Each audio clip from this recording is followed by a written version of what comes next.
Good evening and welcome to everybody joining in here tonight. I know it has been a minute since I have been doing live streams, and all will be explained here tonight. As a matter of fact, that'll probably be my first topic of discussion that I'm going to bring up.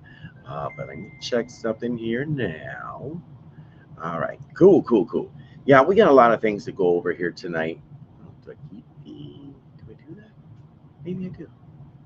I'm deciding whether I want the chat overlay. I'm just trying a few different things. Okay, we'll work with that for now. Well, anyway, um, yeah, we got a lot to work with here tonight. First, I need to definitely talk to you guys about what's going on in my personal life and why I've kind of been not quite MIA, but not as steady as I normally have been. So we got that. We're gonna have a special guest on here tonight, Stephanie Soucek. We might have Orlando Owens on as well too. And if you want to be a part of the show, be a part of the live stream as part of this conversation, hit me up via DM. I'll send you the link and we can go from there. Other topics we're going to talk about tonight. We got the Little White Schoolhouse out there in Ripon. There's a whole controversy going on about that, and we're going to need to break that down and kind of suss out the truth versus the historical things that have been going on, and unfortunately, it comes from the right. Speaking of things at odds with the right, mainly being itself, it was interesting. If you guys had the opportunity to watch Wisconsin Right Now's podcast last week, I think it was Thursday, Jessica McBride brought up an excellent point about the infighting that's been going on here within the, I'm not going to call it the Republican Party because they're not all Republicans. I'd say most of them are conservatives. Some of them, I think, are leftist infiltrators, but we'll get into that more in detail. So basically, the circular firing squad that we're dealing with here on the right, and that's gotten to be pretty sad. So we want to get into that. And I think what I'm going to do here is I'm going to kick this off with, well, like I said, I want to tell you why I've been gone here for a little bit. And basically, what it breaks down to is like this. I don't want to get into the full story of it. Suffice it to say that my father has fallen ill. He has cancer, and unfortunately, he's in his last few days here. Um, and because of this, I've been spending every weekend that I can down in the Racine County area, Metro Milwaukee area, and just spending as much time as I can with the family and being there, doing whatever it is that I can do. It's frustrating. Anybody who's had lost a loved one, especially to cancer, there's no enemy to fight. There's no one to buy off. There's no solution to fix. There's nothing like that, and it is a very frustrating and trying time. That being said, still trying to focus on my physical health, trying to keep that on point. Been all right with that. I've had too many cheat meals, but that's a whole nother story. But being there for the family, obviously we all got the daytime job. So what I would ask for you guys here is, if you can, please, thoughts, prayers, positive vibes, whatever, for my father. um, his sons, myself, my two brothers, we're going to be okay. My mom obviously is going. It's a huge transition to lose somebody she's been with for over 50 years. Um, so, I'm trying not to get emotional about this, but just keep them in your prayers. Your thoughts, your prayers, your positive vibes, all that other good stuff. So, just wanted to explain to you why I haven't been doing things consistent as I've been doing them in the past.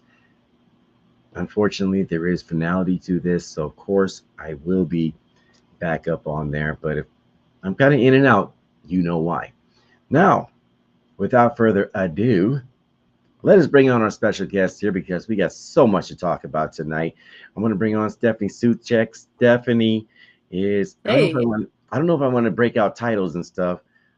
Let's just say okay. Stephanie is politically engaged, and let's make this Yes, that's better. true. She's There we go. engaged. That's We had Stephanie out in the corner. Here. It was like Dirty Dancing all over again. We put Stephanie in the corner. Nobody Okay. puts baby in the corner. I can be in the corner if you need me Yeah, to. got that Patrick Swayze action going on. But so, how are you doing? Pretty good, actually. We had our district caucus yesterday, and that went well. Hmm. Um, I got officially elected to the vice chair position of the district. So, Congrats. um, thank you. That means I'll have a seat on the state party board. So I'm looking forward to that. Um, lots of work to do. Where'd you go? I'm still here. I just so every now and again. Okay, you took your. Yep, every now and again I Okay, take the camera no on. problem. Just making sure. Well, it's like um, so I'm in studio, right? So when I'm in studio, the only place I can really have smoky treats in the studio. Like literally, that's it. And so I'm trying to not do this number. Yeah, man. oh, Mhm. okay. So you wanted to do that off camera. Okay. I'm trying to be a little more. You look I'm good, trying by to the be a little way. more. You're right. I'm trying to be a little classier. Okay, I get it. I I'm get it. probably failing at Well, it, but that's okay. well, baby steps, right? So, Right, one step at a time. okay. No, do what you got to do. No, I was just going to say you look good though. I can tell, there's a slimming down. I mean, it's very obvious that you're Thank you. you're making progress in your journey. So, just 90 thought it's pounds been a while since down. I've been on with you, I feel like. So, It's been forever since I've been on with anybody. I think the last person I was on with was on this show was Scarlett Johnson. And that was before the oh, okay. election. And then I was a few weeks ago, I was on Wisconsin Right Now with Jim Pavarchek, Scarlett Johnson, and also Jessica McBride as Oh, well. I remember I So, was watching that. I was yep, had watching the that. chance to be on there with them, and that was really cool. That is So, cool. yeah. Yeah, they're fun. So So, you guys had your caucus. Tell us a little bit more, uh, especially for people that don't know what these congressional caucuses are about. sure. So, I mean, I'm sure, I think probably most district caucuses have a similar, you know, um, agenda. So basically, we heard from Senator Ron Johnson, which was great. He spoke for like, I mean, it was probably like up to 40 minutes. He was speaking to us and letting us ask questions. So he actually took a long time with us. So it was great to hear from him. He suggested, I thought it was interesting. He actually suggested certain books for us to read, and one of them was The Creature from Jekyll Island, which is about the creation of the Hmm. Federal Reserve.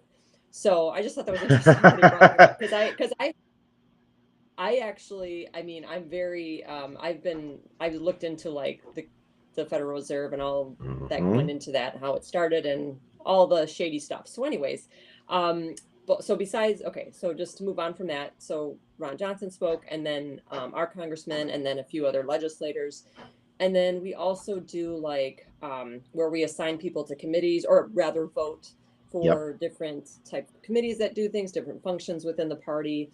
Um, then we vote for our officers every 2 years. So there's the chairman, the vice chairman, which each of those people are then by default on the state party board. Hmm. Um, hey, Orlando, good to see you. Um, and then the secretary and the treasurer. So that's, a function, that's, something that happens every 2 years. Then we go through our what do you call it, resolutions, and Yep. we have, I think they usually try to keep it narrowed down to six. So at the county party level, sometimes resolutions are passed, then those go through a committee at the district level, and they have to try to narrow it down because we can only have so many resolutions. So it's just on different topics. So um, we had one on supporting the police, we had one on um, election stuff, and I'm just trying to think what else. I'm kind of going blank right now. Um, what else Been did a long we weekend, forget? I And know. yeah, I mean, we thankfully we didn't have a whole lot of controversy or drama at our caucus, so it Mm. wasn't nobody. And I don't mind if people run against each other. I mean, we didn't have anybody running against whoever was running for those, the district chair, vice chair, treasurer, and secretary. Um, so in our district, it was pretty smooth. Right. Um, and then there wasn't too much arguing over the resolutions, thankfully, because sometimes it can get really intense. Yeah. So it No. wasn't too much arguing or people getting angry. I mean, it was I actually enjoyed it overall. So that was, and that went from 9 o'clock until 12:45. So it was almost 4 hours long. So Well, it's not bad. I mean, because I remember, and this is for the sixth congressional. I think last year we were in the neighborhood of like 6, 7 hours. Like it was no, ridiculously long. Oh my gosh. And like That's there a was like marathon. 700 speakers, and it was Oh like, man. well, even when we had our county party Lincoln dinner last year, um, I Yeah. think the count was 21 speakers. Okay, 21 so speakers. Mm-hmm. this is what I would say. If for any county chairman, if you're gonna do that, which I did because it was a ridiculous amount of candidates. Well, what did we have? Like So 70 lieutenant governor candidates it at was that point? eight lieutenant governor candidates. And then what happened was people were at the last second saying they wanted to come. And I was like, trying to figure out how to handle that. So I told them, I said, you will have, I don't know if it was 3 minutes. I said, you have 3 minutes. I will be timing and I will hold the phone up and it'll ring, it'll go off. And so it'll be obvious to all that you need to wrap it up. Right. So that's what I did. But it can get really long otherwise if you don't, and it can still get long even if you do time, but you really have to keep things going. I mean, it's going to drag on and people are going to be shuffling in their chairs and like looking at their watches and oh man. So you don't Well, want yeah, it to you go you too did long. you I did just see like that. people, and it was funny because I think every year you see people, it's like, okay, it's not who I came to see, but okay, all right, five Yeah, you minutes, kind of just get 10 through a few minutes. of them. And especially when Yeah. you have like a congressman that's speaking, it's like, okay, congressman, you got 5 minutes, 5 minutes, 6 minutes. Well, they take the ball and run with it. You It's know just, what's funny? I always hear there's a few people that have joked that Ron Johnson likes to go long, but for me personally, I don't mind because I actually really enjoy listening to him. So right, he did. I go, wow, he's really going a while, but I actually didn't mind because he was very interactive with us and he was answering our questions. It was actually very informative. And let me say this about our caucus because I know some of us have been, well, all of us have been like kind of despondent and like dejected after the Supreme Court race. But I have to say, like I was actually really encouraged, not in a um, not in a naive way. Like mm, it's not going to be hard. It's not that. It was just, you know what? We've been through dark times in this country, and we cannot give up. We are all in this together. Like we have to be united. We have to, And then Ron Johnson actually went over some issues of how we can improve. How can we deal with the issue of abortion? How can we deal with, different things within the party? And so it was actually very informative too. I think it was helpful and productive. So right. so anyways, we got a 45-minute WEC update. You mean at your district caucus, Christine? And the one that, Or yeah, because Milwaukee had theirs, well, the whatever district, I think, what is that? oh yeah, It's District not 4, I District think. One. Yeah, four. Yeah. They had So theirs Christine's in yesterday as well Milwaukee, right? too. Yep. Okay. Okay. I haven't heard too much from Milwaukee, so um Well, I've heard yeah, some fun stuff, but I'm not going to say anything about it yet. okay. Was there some I've heard, drama? I heard some fun stuff. NUF, that's fun spelled backwards. Not going to say anything about it yet. I got to get confirmation on a few things. But oh Okay, I'd like yes, to hear. I'm very curious.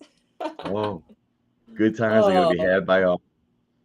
well, Boy, as long as, and I know there's always drama in politics, but my hope is that in the end we could all put, what's most important yeah, ahead of any of our differences. And it's hard sometimes because yeah, especially if you don't get what you want or you're, running for something and somebody else wins or your candidate doesn't win, you have to find a way to, it might take a little bit of time, but you do have to find a way to move forward and we all have to be united. So that's what I'm always trying to do is like, and it's obnoxious, I'm sure. I know people probably get annoyed with how I try to be diplomatic.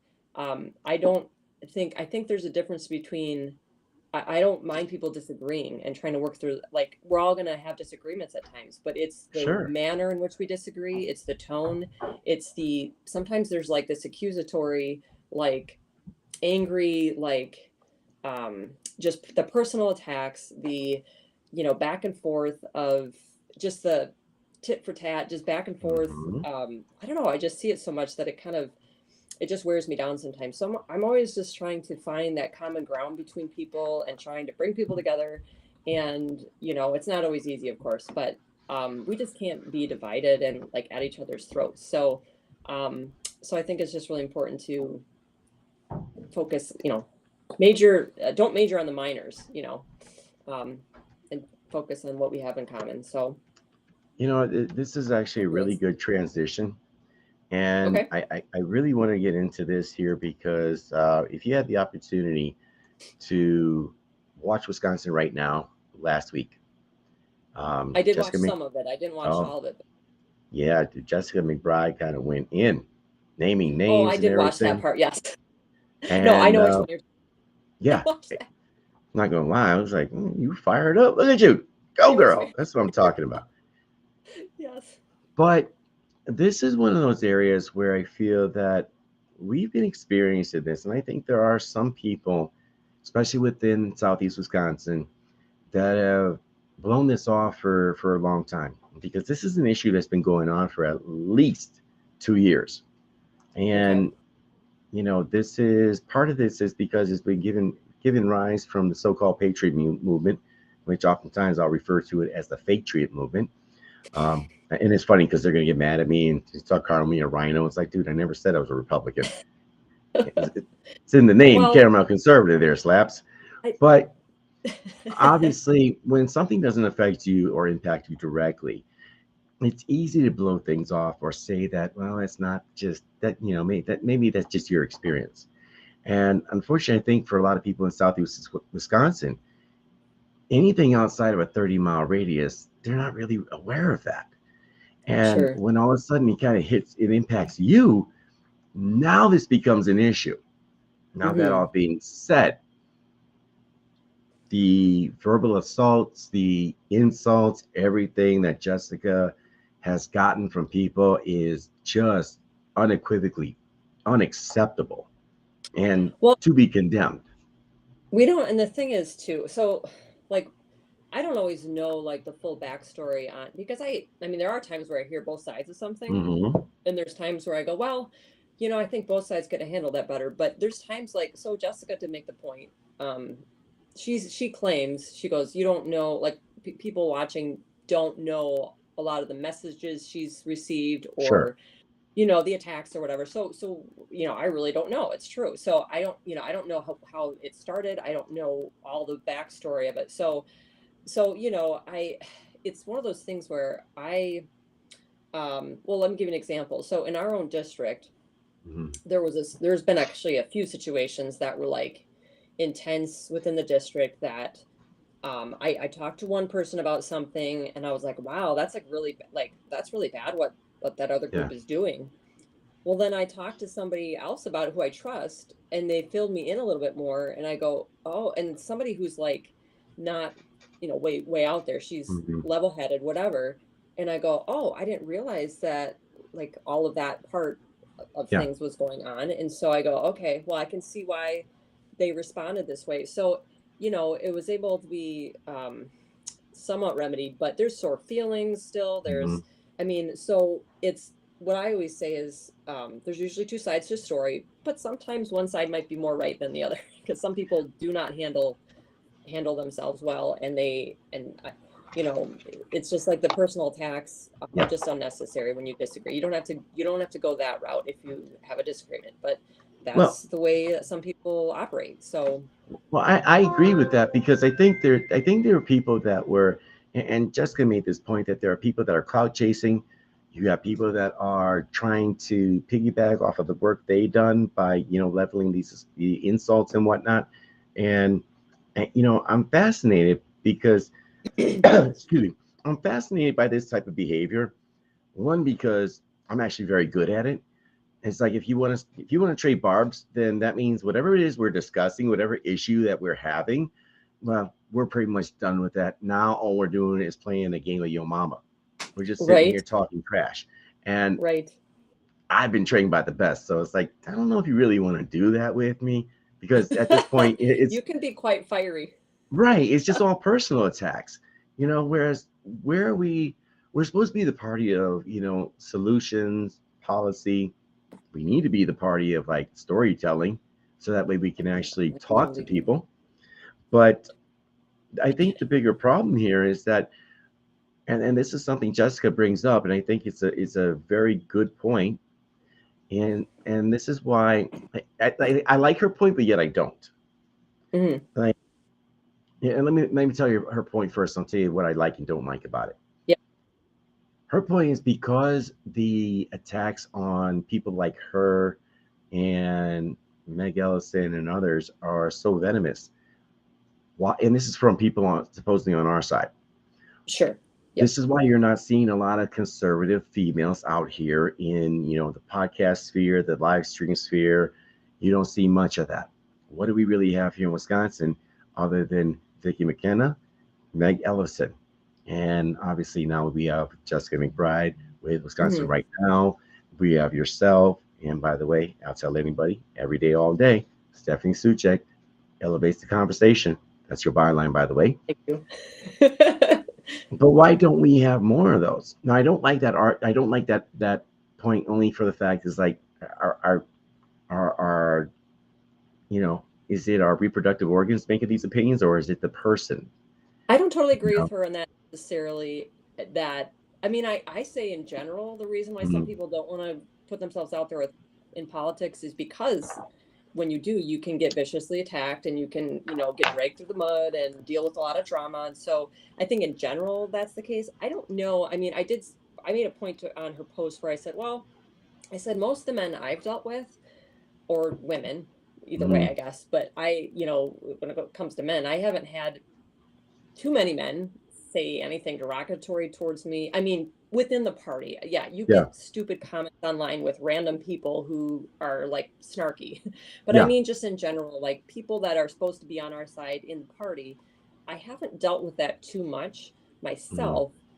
I think I really do try to, I try to avoid um, getting in a war with someone where I Yeah. don't need to. I don't mind defending my position. I don't mind being frank or bold at times.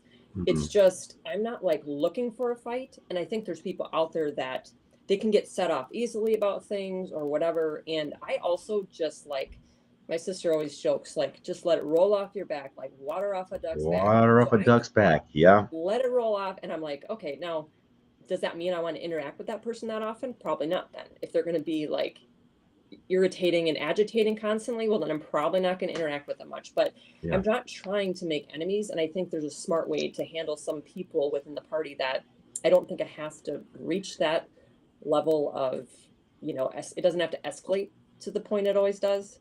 I don't know if that Well, makes sense, you but said it does. It does. But I think you said something that a lot of county chairs and even the higher ups within RPW, they're missing the boat on. You know, where you're not, butting heads with people within the party. I think part of the problem is that these people, be it, a patriot group, a podcast, anything else. And by the way, I try to make it a point to get along with everybody, Mhm. but apparently if I'm not pulling water for somebody, then somehow I'm the a-hole. And I've had Sure. that. Like I've had two grown men like, you didn't defend us. I'm like, dude, you're a grown ass man. You don't need me to defend you. Like, really? I'm not picking sides Well, that and way. it's different if here's the thing too. Like, so for me as a friend of somebody, like Hmm. if somebody's trashing you or trashing Orlando Right. in unfair, I don't mean like having a disagreement. Again, there's a Right. difference between, I think Ed maybe should have and do it in a proper way. But if somebody's just like, you know, lighting you up or saying Hmm. unfair things about you or Gaslighting other you or people, whatever. Yeah. yeah, like then I will defend you because you're my friend and I Hmm. believe that these characterizations of you are not fair. So in that sense, but if somebody's making a valid point about somebody, Right. um I'll be like, yeah, you know what, you're right. Like, yeah, that's an area that I don't agree with them on that, So I don't Well, feel like it has to be, I mean, well, there's a that's one of difference those. between a good go I ahead. think that's one of those areas where you could talk to somebody. It's like, hey man, listen, I think you're kind of being out of pocket. Come here, let's sit down, let's Right. discuss There's this. a time to do Versus, that where you work it out. right. But I think this is where the party system here in Wisconsin really missed the boat though. By not acknowledging the grievances that the patriot groups, the other podcasts, or people that are up and coming, or even people within the party itself, because oftentimes you find these patriot group people, podcasts, whatever, they're not part of the Republican Party itself. Right. And They're of like a course, third brand. the answer to that is, of course, well, then why are we listening to them? Well, you're listening to them because they traditionally vote Republican. Right. And if you're not going to give them at least a time a day to hear what they have to say, and I don't even say just entertain it, because I think that's part of the problem too. Be sincere. Be sincere, Yeah. incorporate what they're saying, and if it's possible, make changes accordingly. But you need to obviously talk to more than just one person. Right. And the other part is that we missed. We never had there's never been a come to Jesus moment after these electoral losses. After 2018, when Walker lost, there was never a hard truth moment. Why did Walker lose? Well, you know what? There was never a 2020. What happened during then? Which of course led to the rise of the QAnon groups and everything. And nobody had boo to say about 2022 when Michael's losing. Well, let I me think say the only this people about that were this is what Go ahead. happened actually, because it's interesting you say that, because at the end of 2018, Ron Johnson mentioned this yesterday. He actually was talking about this. This is, we have to do something similar to what we did in 2018, at the end of 2018 after Scott Walker lost. And there was like a post-mortem, analysis. So correct. he actually mentioned yesterday, he goes, we reached out to people like Kelly Rue, she was this chair, the district chairperson, and still is at the time. And then he even said Stephanie. So I remember getting reached out to by Ron Johnson, and he was kind of the head after no, we don't have a governor anymore, right? So he was like the top person in the state, and he became like a grassroots like leader within the party, and he didn't have to do that as a senator, but he did. So he actually asked, like, hey, what went wrong? Where, from your point of view as the grassroots, do you feel the party or the candidate or whatever campaign, what went wrong, and give us your ideas? And so we actually did internally break things down and try to figure out, there was a disconnect between the campaign and the party.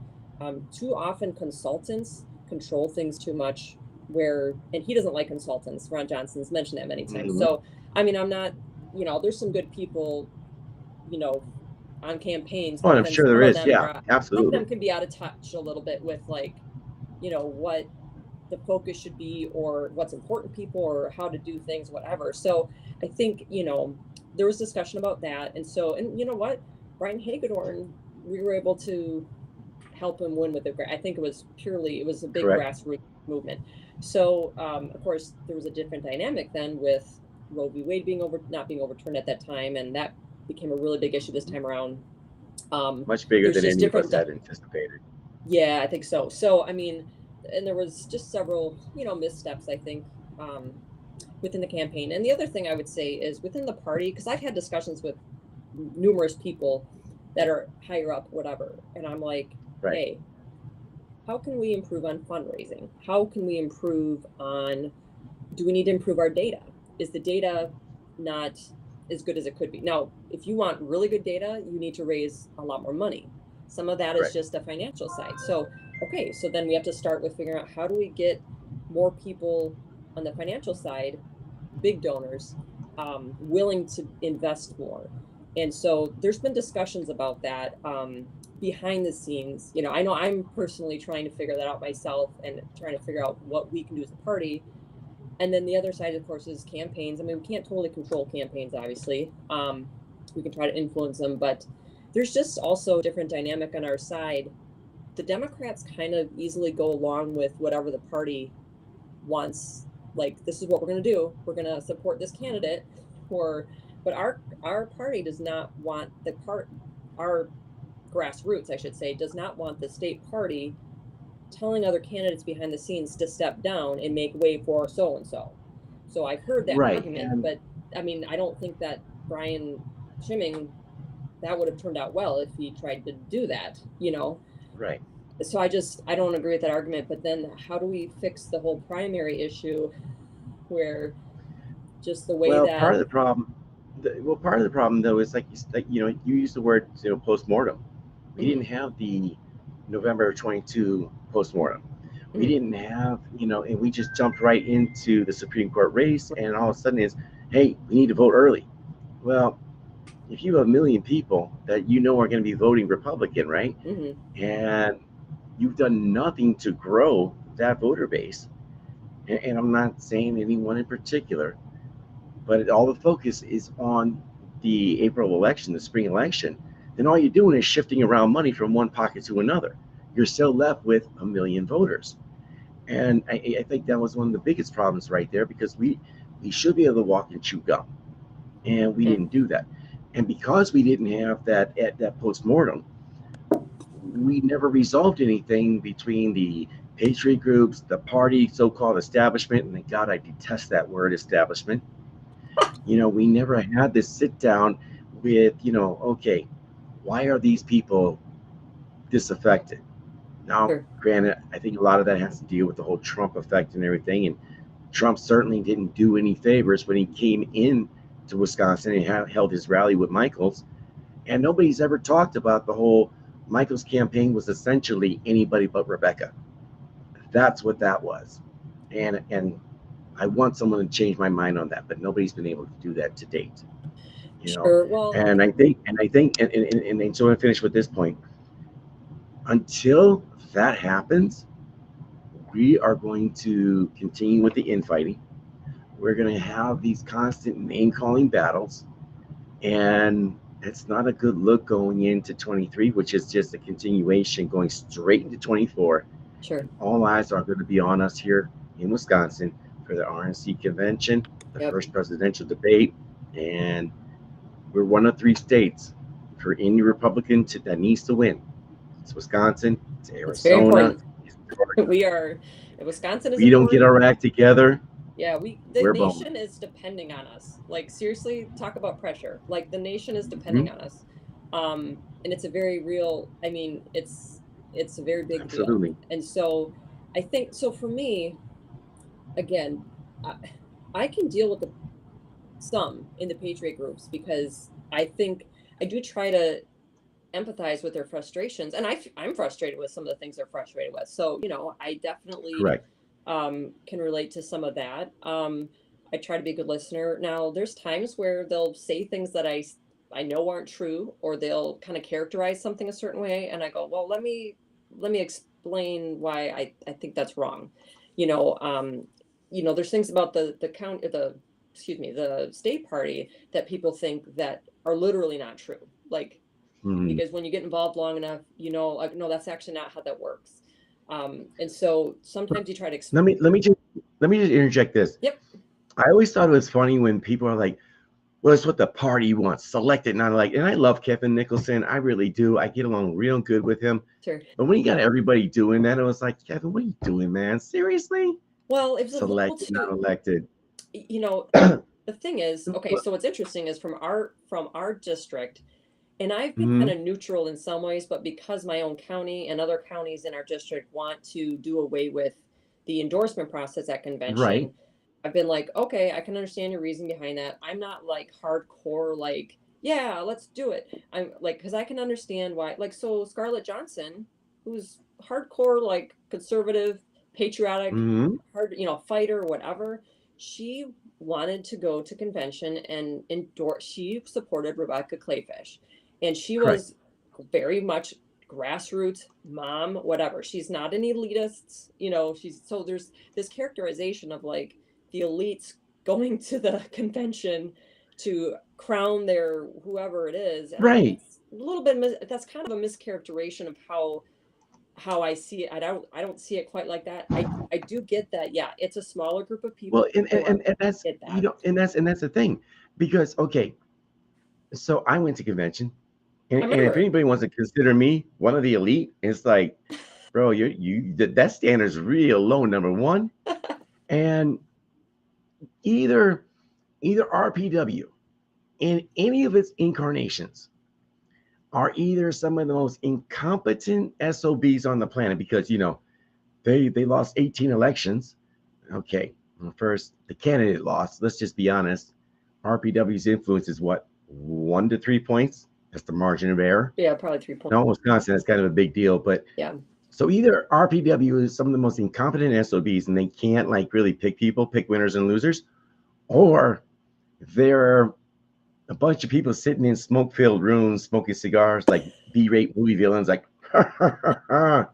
We're gonna pick the candidate, and then they're gonna lose. Right, we're gonna pick the candidate, and they're gonna lose. No. Now, can campaigns do that? Certainly. Oh, sure. There's behind the scenes RPW, stuff. Like I know there's yeah. a lot that people don't know that I know from the scenes about how candidates get in.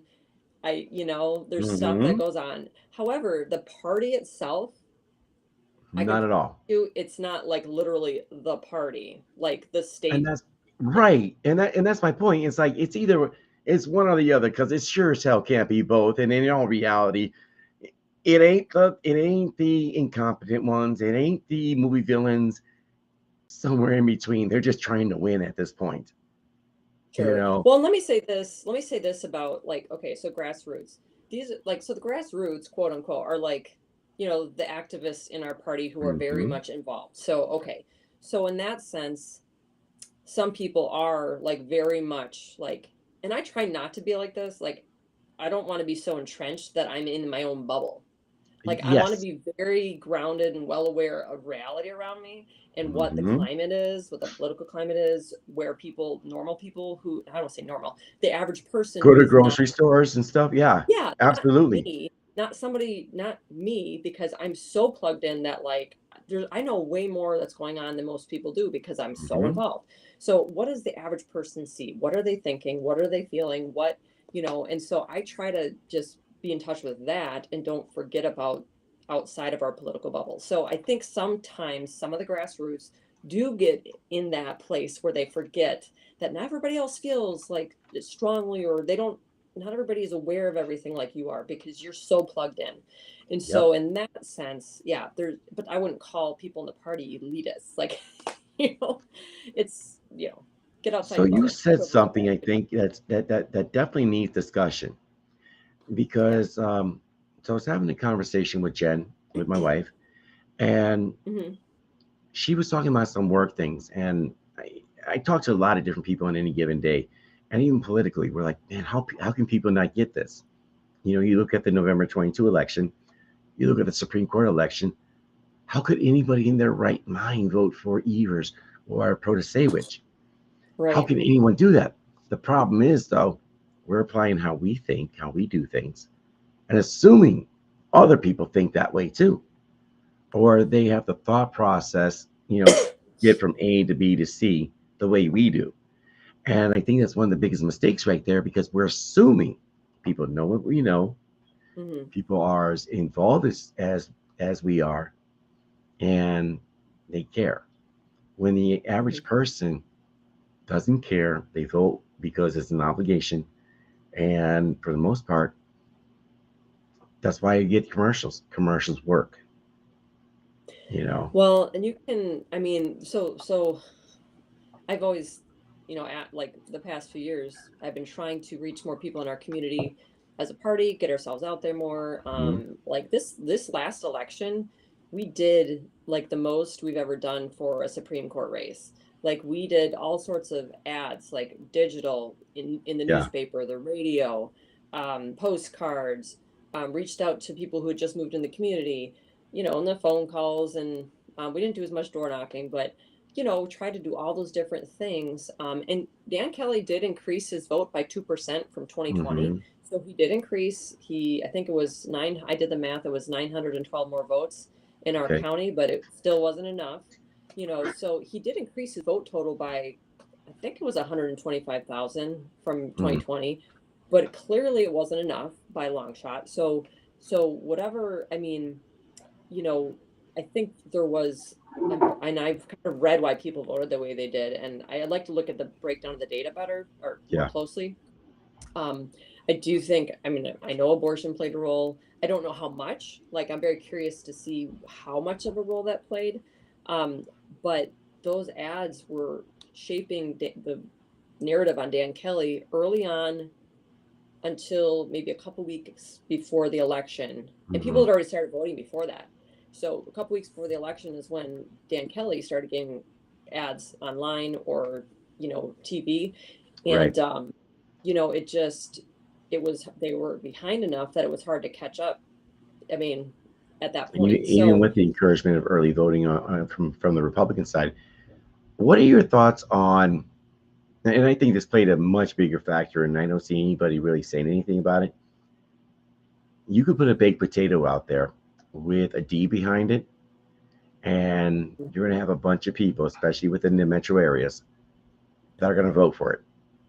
And now Yeah, I understand this is a nonpartisan race, but of course, the nonpartisan, left group organization, or a quote unquote, they're gonna put all the ads up for the baked potato.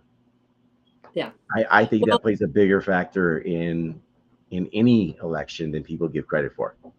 we have a problem in Madison with that large, huge, um, population of people, young people in the college community and Mhm. in on college campuses in Wisconsin, wherever, but especially Madison. Milwaukee is, I feel like Milwaukee's still a problem, obviously, but I think Madison even more. I feel like Madison, like, did you see the percentage of It was turnout and like, ridiculously high. Yeah, yeah, and then what every year the Democrat has gained the percentage of votes they've gotten. So I think this last time was like 82%. So hmm I don't know how that is hard to overcome statewide in general, when you have such a huge percentage gap in a place like Dane County. The WOW counties have been losing the percentage of, and I don't know if it's because of the sprawl, the people leaving I Milwaukee and taking guarantee their it is. voting patterns with them. I guarantee it is. Yeah, so it's, the WOW counties have started to erode a little bit. So, um, there's several different areas that we've got to figure out. Again, I don't have the perfect answer, but that's why we need to have these discussions. I think the challenge is, you know, I know we've talked about this, but it's kind of baked into the system with the young people because of the Yeah, schools and the college campuses. If we can get to freshmen on college campuses, maybe we can, it'll be easier to stop them from going that way, going to the left. But um, that's a problem because I these are younger generations that like right. are going to become the next leaders. Yeah, Yikes. it's kind of scary, but I think by the time they become college freshmen, it's already too late. And this is why I think that the problem is multifaceted Hmm. because as conservatives, and I'll use myself as the example, we have ceded ground over and over and over again. We Hmm. didn't get involved in school boards. Why? Well, I'm busy. I got to work. I'm tired. I got to spend time with my family. You Hmm. know, me personally, I'm like, you know what? Hey, Milwaukee, deuces, I'm out. Can't deal with you people. I drive a Kia, so I don't need you jacking my stuff. I mean, like, seriously, for real. But it's stick shift, so they ain't going anywhere for the most part. There you go. That's a good way to avoid It's getting like pressed over. anti-theft, buddy. Yes. Um, but the problem is, though, is that you see this urban sprawl, as it were, the east side, hipsters, hippies, whatever you want to call them, the trendy kids, they end up moving to Tosa because they, got tired of the party life. They decided they wanted to start adulting. And so, of course, they start going to the suburbs to get the nice house with a decent yard and everything. They still bring their voting patterns with them. COVID was a major Hmm. factor in that, and people end up leaving the cities because they want to escape the draconian lockdown rules that were imposed in places like Milwaukee, Oshkosh, Appleton, Chicago, so on and so forth. That was a huge problem. And we're starting to see the consequences of that right now. And I think as conservatives, one of the biggest opportunities that we fail to do, we don't know how to story tell. I mean, I do because that's all I do is talk all day. Like Right. that's my thing. Right. But we don't know how to use the emotional hook. We don't know how, Yeah. we forgot the Emotional fact that everything. We're too right. logical. Well, that's part of the problem though. You're too Yeah. logical, and people remember how you make them feel. And with Hmm. Democrats, they'll always make you feel scared at the end. We don't even give hope. And that's one of the biggest problems with our messaging. We don't make you feel good on the onset. So therefore, we don't have the emotional hook to tell you the story, to bring you some facts, to intertwine it entertainingly, and then end it on a positive note so that you want more. We fail on that. Mm-hmm. More importantly, we don't know how to create culture. Ben Shapiro and the Daily Wire starting to do that. They're doing We're that with the starting movie. to, there's definitely some pushback. Like I've noticed there's But definitely, it's, okay. here's the problem though. I just spent 3 days in Milwaukee. I was staying in a hotel in Oak Creek. My parents live in Racine County. I should have gone and say hi to Robin Voss just for fun. I would just got some people upset. You went to go see Robin Voss. Dude, I get along with him. It's cool, whatever. But in in that time I was there was one evening. I was driving around all the places I used to live. And obviously with my father and his condition, going down memory lane. I went and visited Bayview, visited West Dallas, visited Cudahy, went on the south side. Now, south side really kind of blew me away. South side of Milwaukee, they got like these electric scooters all over the place. I saw a dude pull out, hit a car, and it was like at 20 miles an hour, but it was like, wow. And they just kept driving. You know, the Okay. crime is still ridiculous out Oh, there. it is. Yeah. It has gone into places like Franklin. I went to a Walmart in Franklin, right hand to God. You go into any Walmart, a lot of your high-end electronics, they're going to be behind a secured glass, and you need to Mm-hmm. get somebody to help and pull it for you. Well, Yep. apparently at the Walmart in Franklin, Wisconsin, if you want a pair of boxers, you need to get an associate who will unlock the glass case and get your Hanes. Yes, true For story. boxers. Yes, true story. Really? Oh Can't my get tank gosh. tops or anything else like that. Apparently, people are just running around jacking socks. Wow. It Oh is my boy. belief until we can start creating culture, we have places like Milwaukee, Detroit, Oakland, St. Louis, Atlanta, Austin, Texas. They are lost. These are cities that we can't do anything with for at least a generation. And, I was talking with David King. David King's running for the mayor of Milwaukee again. And, Really? he is going around talking to people, but David thinks that he can actually change some things within a year or two. I think that is grossly, grossly, and we got a call coming in. Somebody can I call think in. that we got technology like that, but I Okay. think I think that David and a lot of other people are grossly underestimating the problem that is the city of Milwaukee, that is the county of Milwaukee. It's a much bigger problem. Caller, what's on you? What's up here? You're on with Stephanie Soucek, Ed Delgado. What's going on? Oh, yes, sir. I, How you doing? I can't hear who's calling. We got Orlando Owens here. Hey, Stephanie, are Oh, you able to hear him? I can't hear him. So I don't know what's going on there, but I can't hear him. Orlando, try one more time. Stephanie can't hear you. Oh, hey, I Brian's can on here. hear you.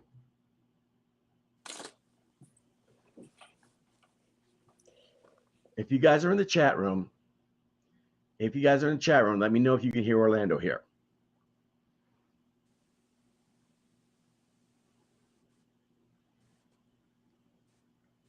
Christine, is Christine still on? Or Darlene Wink is on too. Can you hear Ed or can you hear Orlando? I can't hear him. Oh, Darlene Darn, says no. okay. They're not hearing you in the in the room here. Oh, All Christine right. says yes. Sounds good. All right. And let's get some shout outs here. We got first I want to give shout outs to everybody here in the chat room, people that are up in here.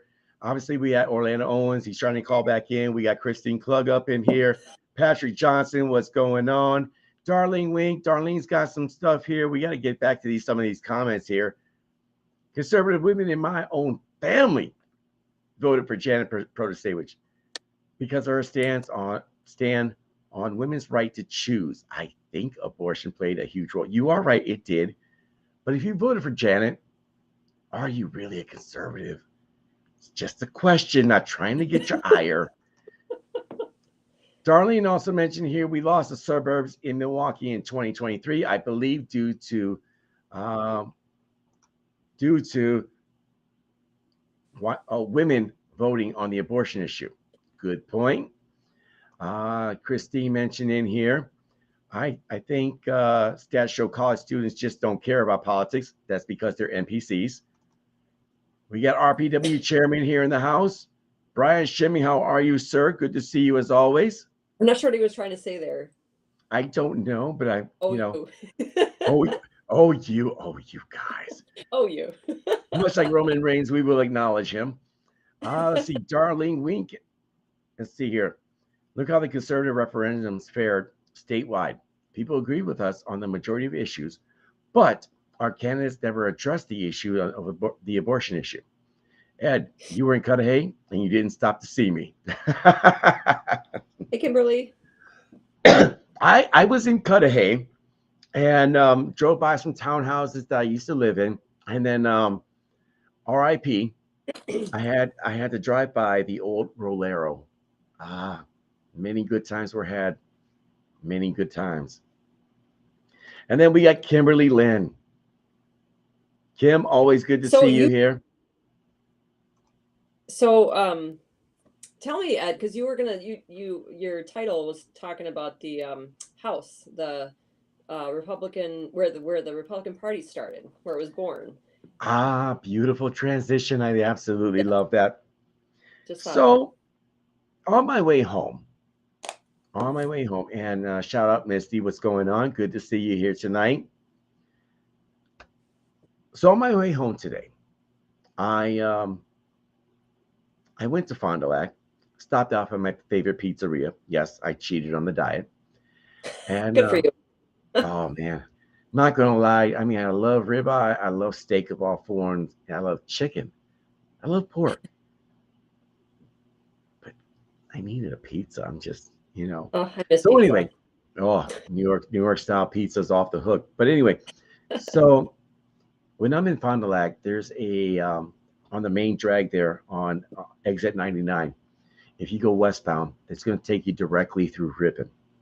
So I'm like, cool. Let me go to Ripon and hear what this is all about. Hear what all the hoopla is about.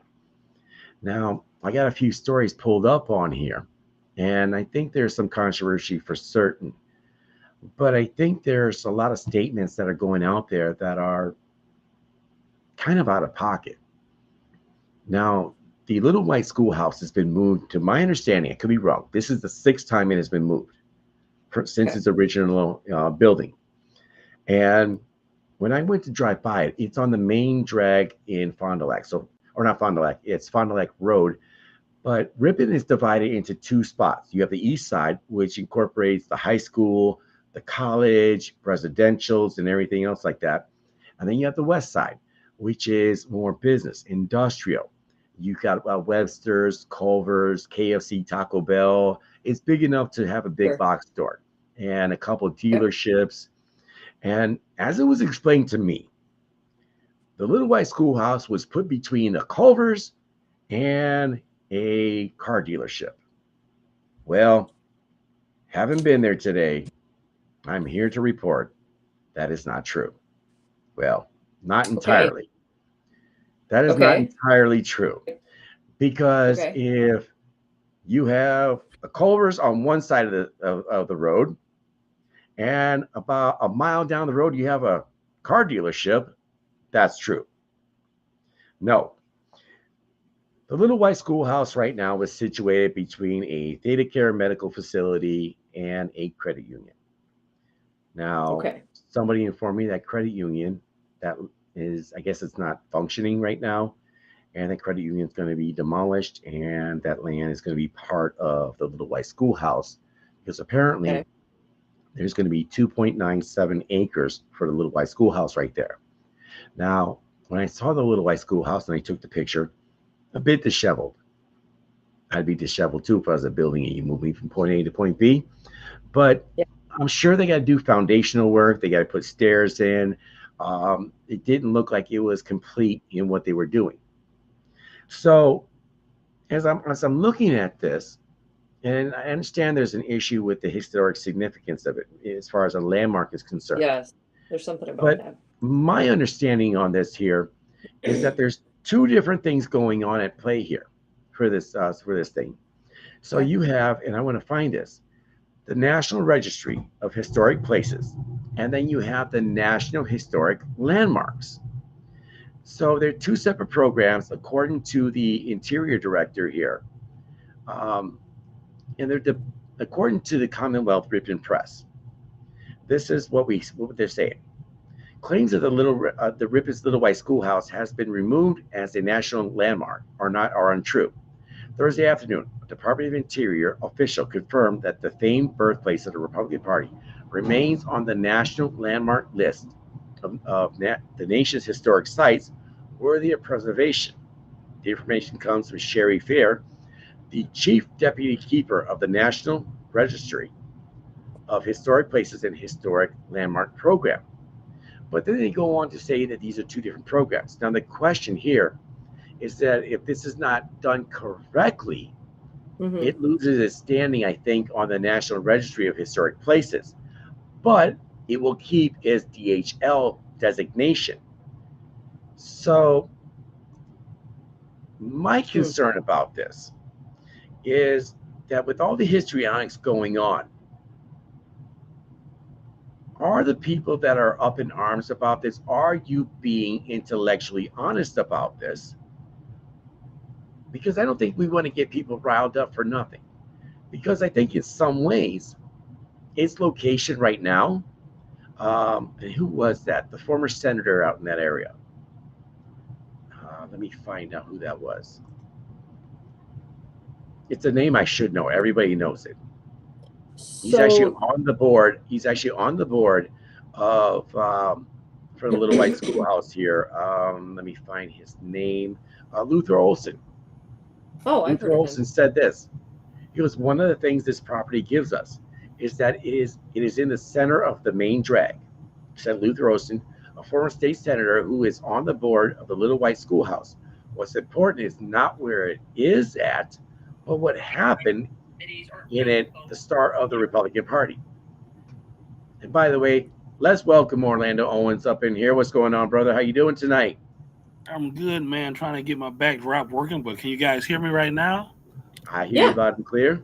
Yeah. All right, my friend. So I'm listening to your conversation, and it's an interesting conversation. And hello, Stephanie. How you doing? Good. How are you? I'm well. Getting over this cold I have, so I'm a little bit under the weather. But I had one too. I'm getting over. I've been blowing my nose a little bit today, but I had a sore throat earlier in the week, and thankfully it's that is mostly better. But no, I'm getting over something too. So I feel you. So you guys are talking about Ed. You said you got some questions here. Just some of the things may not be lining up correctly. That is correct, sir. Okay. Do you have inside information, Orlando, that you can give us? I don't. I'm listening to Ed lay out the conversation on some clarity here, and I think I know. It's going to be something that's not adding up, but somebody going to probably say they're still good with us, but they're not good with them. Right. I think you're always going to go ahead, Stephanie.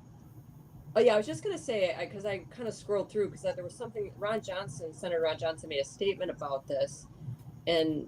So it's possible he was misinformed, but he said the concern we're seeing across Wisconsin and the country at this move is understandable.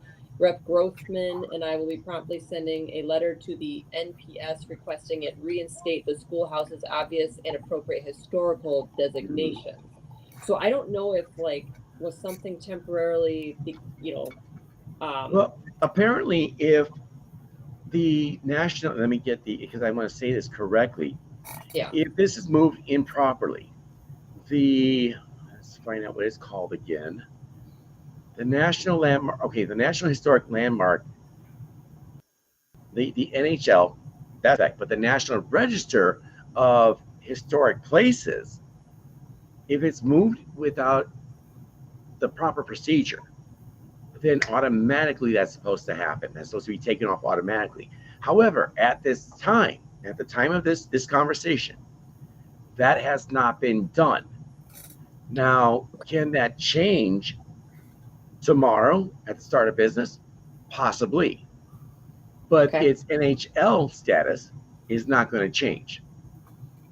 So that's kind of where that's at. Okay. We'll have to kind of, I don't know if Brian's still watching. I thought maybe you could comment too, but I'd yeah, love I to have, mean, I'd love to have Brian on this conversation. Definitely, if he's got some insight to it, I think that would be phenomenal. okay. Well, maybe we'll just have to let things play out a little bit. Um, it's hard. I mean, sometimes too, like it's possible that, something happens where and people weren't made aware of it until it started happening. And so it's kind of like a knee-jerk reaction, like, whoa, what's going on? And and then there could be concerns about why is this happening, like who made this decision, and just wanting to make sure that that historical designation it's preserved. And and we're so used to like the left doing things where it's like, Hmm. whoa, like don't erase our history, don't try to undermine, especially like with the Republican Party, where you go, um, there's a lot of history there that people don't know. That's Absolutely. like the Republican Party fought for, to end slavery. The Republican Party fought for women's rights to vote. I mean, it's just like we want all that history to be made known. And, so again, with history, the left constantly is trying to erase history and change Yeah. it. So, That I was. think, go ahead. Go ahead, please finish. Go ahead, Yeah, I was please. just going to say, so I think there's like that, like kind of, sometimes it's just a sad fact that we just kind of jump to the conclusion that, Hmm. oh, like another effort to erase history, like, No, so, I think you're absolutely correct about that, because that was my first thought on that, mhm, because there was accusations being levied that the Chamber of Commerce in Ripon was, a leftist, progressive, whatever sure, nonsense, whatever, blah blah blah, and maybe they are, you mhm, know, and it wouldn't surprise me if that were the case. It wouldn't surprise me if the school board, with the Ripon County school district there, if they're more left leaning. Wouldn't surprise me at all. okay, However, if you look at who it is that they're voting for in Ripon, well, allow me to tell you, state okay, senator. The state senator in Ripon happens to be a wonderful human being. I love this woman, Joan Baldwin, Republican. And okay, the Senate assemblyman, who is John Plummer out of Lodi. oh, So yeah, clearly, it is a conservative area. mhm, My concern is that, and again, I have many concerns, many questions. When you mhm, have other county parties that, the Republican Party of Fond du Lac has come out and spoken about this, and I think mhm, they did it in a measured way. The Republican Party in Milwaukee County has come out very strong okay, and possibly out of pocket. Now, I love okay, Hilario De Leon. Hilario is mhm, the current chairman for the Milwaukee Party, Milwaukee County's party. sure, But before you start levying accusations of progressive or whatever, I think you got to be more careful about that. That's sure, why I made it a point to go there and see where it was at. Because there'd be one thing if I saw that building on cinder blocks, or it was in some back alley, obscured in the middle of nowhere, and behind Webster's. mhm, That would be different. But that's not what I saw. What I sure, saw was that it was in a very prominent spot on a very prominent road with a parking lot, no less. Maybe the move sure, is not the worst thing in the world. But this yeah, also does well, lead to another question, though. Why didn't RPW buy this years ago?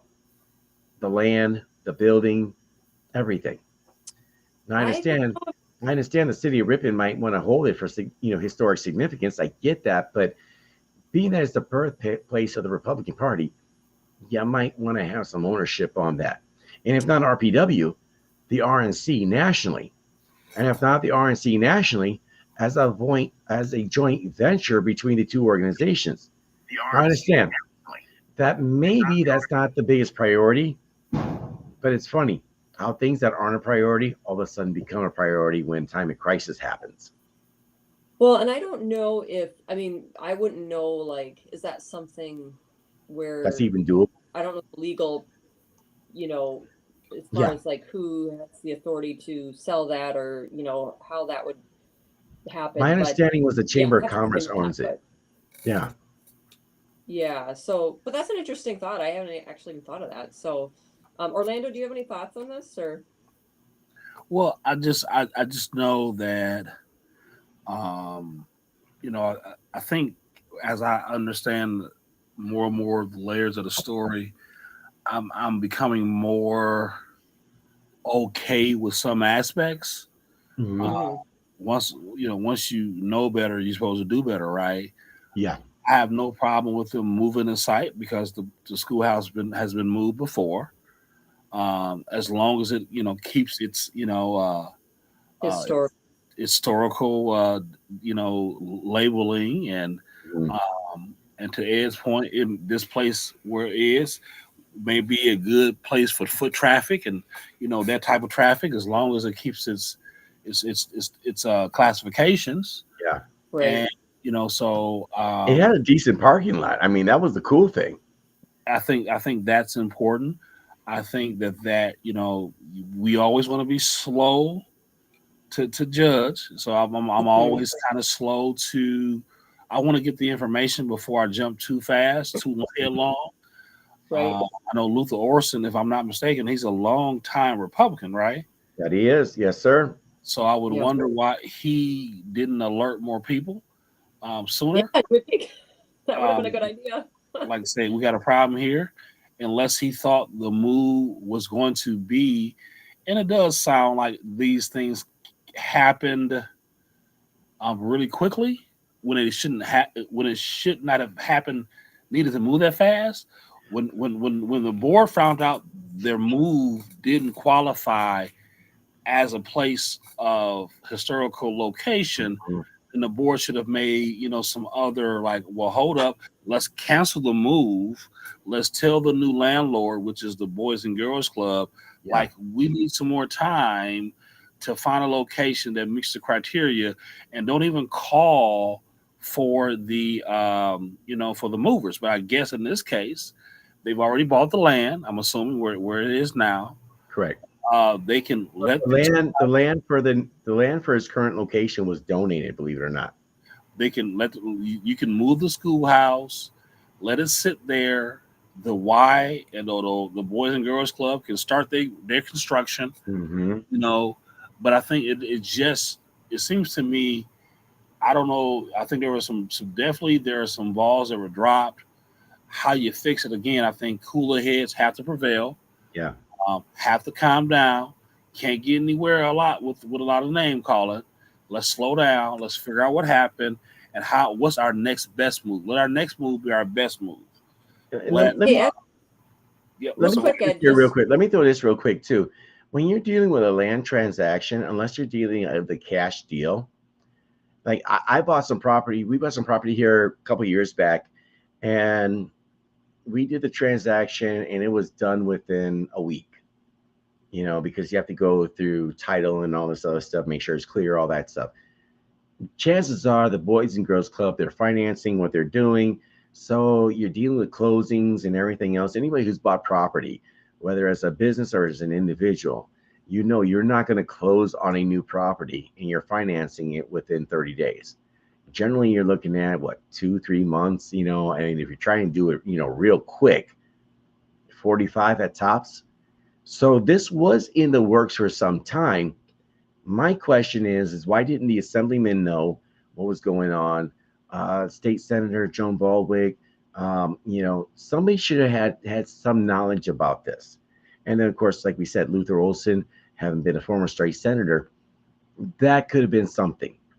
Now, to be completely fair, if they thought this was just a good deal across the board, then it was not going to be a big deal, then maybe it was a miscalculation on their part. Maybe they didn't think people would overreact the way that they have. Because I do happen to think at this particular point, I think people are overreacting. Am I being out of pocket, Stephanie? I mean, I sometimes try, I mean, it's honestly hard for me to know what to think right now because initially it didn't sound good. Um, I think too often we can jump to conclusions, but I kind of want to let this play out a little bit more before giving a final opinion. Mm-hmm. It might end up being okay in the end, but I think there's just a lot of back and forth about what's really happening. And there might be, who knows, maybe there's some people trying to cover for something, trying to say, no, it's fine, but maybe it's not. So Yeah. I kind of want to let it play out a little bit more before forming a final opinion on it, if that makes sense. Yeah. Still a little concerned, but also maybe there has been a little bit of knee-jerk reaction. I agree with you, Steph. I think there may be a better ending to this thing after all. There may be some more land that may be donated. I think clearly, I believe. I don't mean to step on you, Steph, but I clearly I believe that we now know that we should probably own this land or this Mm-hmm. building at least. Like that should never happen. And without this going through this process, we would have never known. Absolutely. Right. Yeah, I think I think it's always good to be a little bit like, it's good to ask questions and, make sure that everything is legit and that it's not going to be a problem. So I do think it's good to be on top of it. But yeah, we just need to make sure, of course, that we're accurate with what's really going on. Yeah. So I hope it's I hope it's okay. I hope it's a good thing. So I don't know if there's going to be some kind of legal stuff going on with, or a debate back and forth about it. So I don't know. We'll just have to, we'll have to see in the coming days what the truth is, if it kind of comes out a little more clear. Mm. But I would think too. maybe it's not. Go ahead. Oh, go ahead, please. Yeah, I was just saying, maybe it's not, maybe the reasons behind it weren't what some people were originally thinking. Mm-hmm. Like that, like wrong reasons. Yeah. I think also at the same time though, this is because I read the statement that came out from Milwaukee County's Republican Party, and it was strong. Like it was strong as hell. But yeah, Black County didn't even come out that strong. So it's like if Fond du Lac ain't coming out that strong, then should a county that's like 3 counties away, should you be coming out like that? Again, a question that I think like a question that needs answering. sure. But this is where I think the Chamber of Commerce in Ripon, in Fond du Lac County, needs to be very mindful about is that if you're going to do something with that with a Republican icon, maybe you want to communicate that with the county party. Say, I think hey guys, that should listen. Yes. I'm a liberal. I vote Democrat, but I'm not trying to kind of like, how do I say this without being vulgar? I'm not trying to, your Wheaties, I'm not trying to mess up your Wheaties. That's what, here it is. Okay. Yeah. I'm not trying to mess up your breakfast. Okay. Here's what we're doing. Communication would have been better. It would have been better to communicate this, because then it just raises suspicion when it's kind of done out of nowhere, where nobody realized what was going on. A lot of people didn't know. Other than the people that were in the know. Right. So it definitely just doesn't send a good signal if you're not communicating like, hey, this is what we're planning on doing and why, until people started going like, whoa, what's going on?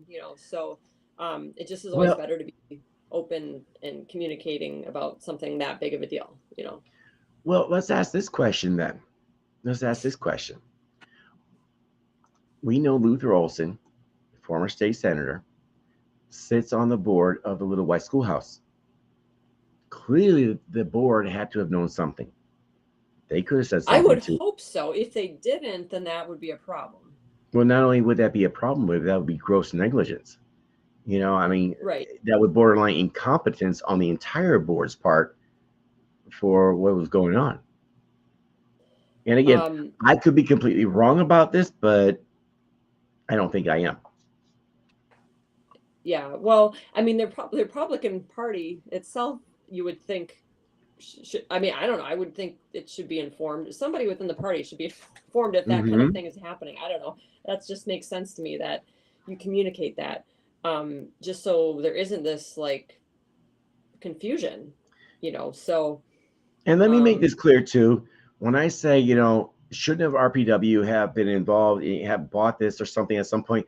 I'm not crapping on RPW, because to me, if at any point it should have been done, it should have been decades ago. I'm not crapping on, Brian Schimming, Paul Farrow, Andrew Hitt, or any of the other former chairs or anything, or executive committees. Not at all. I'm just simply saying that if this building and this land had that much of a historic significance, this should have been somehow a priority to do something about it at the state level. Now, of course, hindsight's 2020, so it's very easy for me to say that. I'm not on the board. I'm not a chairman, anything like that. I'm just a dude in my own basement. And it's true. Studio's in the basement. I can tell. But you like that? You like that? Yeah, cool background. Very nice. Very nice. But again, I'm not poo-pooing on these folks or the organizations, but I do find it very interesting that most Republicans have never been to the Little White Schoolhouse. I haven't. Up until today, I have not. Yeah. And Orlando has. I know Orlando has. Yeah. Orlando, you still there? Oh, he's there. Oh. Orlando's trying to do several things though. Okay. And I know this because Orlando's always doing several things at one time. But my point is that it is fascinating. This is an interesting experiment in human psychology, in that nobody cared about a Little White Schoolhouse to visit it up until it became an issue for people. Yeah, well, again, it happened out of nowhere, so it just wasn't communicated well, and that was just part of what caused this. So I think, I just hope, there's clear understanding of what's really going on with it. Mhm. And hopefully everything is fine in the end, and it does, it still keeps its historical classification. So, that's the main thing. I don't think it's a big deal if it's moved in this. I mean, as long as it keeps its historical significance and classification, then I think, okay, that's fine. And if it's in a main part where it gets good traffic, I think that's great. So, yeah, that's kind of where, just a second. I'm going to say goodnight to my son really quick. Okay. Of course. Just a second. And I think by the way, it's always beautiful when someone says goodnight to their kids. But I think this is, when you look at Fond du Lac Road there in Ripon, it is very important to look at the fact that it has a ton of traffic. And I can tell you it has a ton of traffic because when you look at that particular strip of road, it's probably about a mile and a half long. And you can tell that it is worthy of being in that area because, again, they have a big box store. It's a Webster. They have, I think, 2 car dealerships, like literally back to one another. One's a Ford. I can't remember the other. There's a KFC Taco Bell store. And don't eat fast food. That's all I'm going to tell you. But anyway, it's garbage. It's not good for you. I mean, yes, is it? I'm just saying, is it delicious? Yes, but it's not good for you. Some of it's not so much, but yeah, the only thing I do is McDonald's. Like, I just order like the quarter beef patties, and that's it. It really screws people up. But that being said, though, a small town like Ripon, to have those kind of businesses, a Subway, they have a Borders Hotel, they've got 2 Quick Trips each on the end of town, you're going to get a lot of traffic.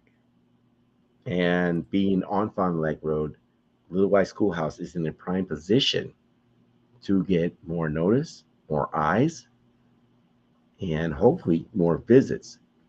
And if this interest in the Little White Schoolhouse right now is any indication of how important it is to Republicans, to conservatives, then going forward, maybe, just maybe, it'll become a little more important going forward. But, that's well, just in me. a good way, the good thing is it's being highlighted right now. The silver So, lining.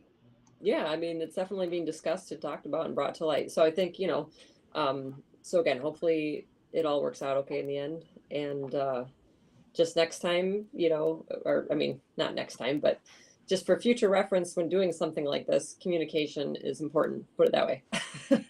Well, So, and I think this is something really interesting because when you look at these various boards, chambers of commerce, where it's like that, and generally speaking, these are nonpartisan offices, and basically they're looking for growth within their own cities, their own towns, mhm, everything else that goes along with that. mhm. That being said, there are Democrats, there are left-leaning people that are still pro-business, that they still Which want is to see. shocking, but Yeah, in this climate, but it's funny. It's funny I you mean, it's say it's ironic. shocking. It's ironic. That's what I mean. Well, it's ironic. It's paradoxical, but the Democrat left-leaning individual, left-leaning authoritarian, left-leaning libertarian in the rural areas, and I think Stephanie, you can attest to this, Uh-huh. is very different than that same categorization in the city. Because in the city, they're more militant. Out here, they're like, yeah, I identify as a squirrel, but I still want to be cool with you. I know people that are like that. Even in my little town, there's like the weirdest SOBs on the planet, male and female, but like they're the coolest people to hang out with. Like they just want to be like, hey, oh, you acknowledge me? Yeah, you're cool. You're cool with me. Like we're good. We've got yeah, I would say so. In our county, we have a segment of people that are hardcore leftists. Like, I don't want to say Mm-hmm. militant, but they Mine? protest. They, Are they you borderline? know, Oh, you yeah, got they'll do protests it. in your area. Yeah, like Black Lives Matter. Oh, Now I'm they so might have sorry. come in from out of the area, but some of them might Oh, have come in from out of they the area. import. Like I remember Okay. in 2020 they were up here big time up in northern Door County, but Well, I remember um they vandalized your guys' office at one point. yeah, well, I don't know if he was a part of that group or not, but and there was a couple of them. They only got one guy, but I mean, he only ended up, there was more than one, but only one guy got in Yeah. trouble. So anyways, so there is some of that, but then, overall, I would say like, if you don't talk politics with some of those people, they're very friendly. It's just like, as long as they don't know you're conservative, Oh no, no. then they're Here, nice. I gotta tell you this. I love telling people I'm a conservative because I live in an area where like it's 95% white people, Okay. and there's like They're like, what? what? Well, and that's the best part, because they look at me like, huh? And what cracks me up the most is nobody can tell what I am. They don't know if I'm black, Hawaiian, Samoan, Hispanic. Nobody Hawaiian. knows. Samoan, I would go Samoan.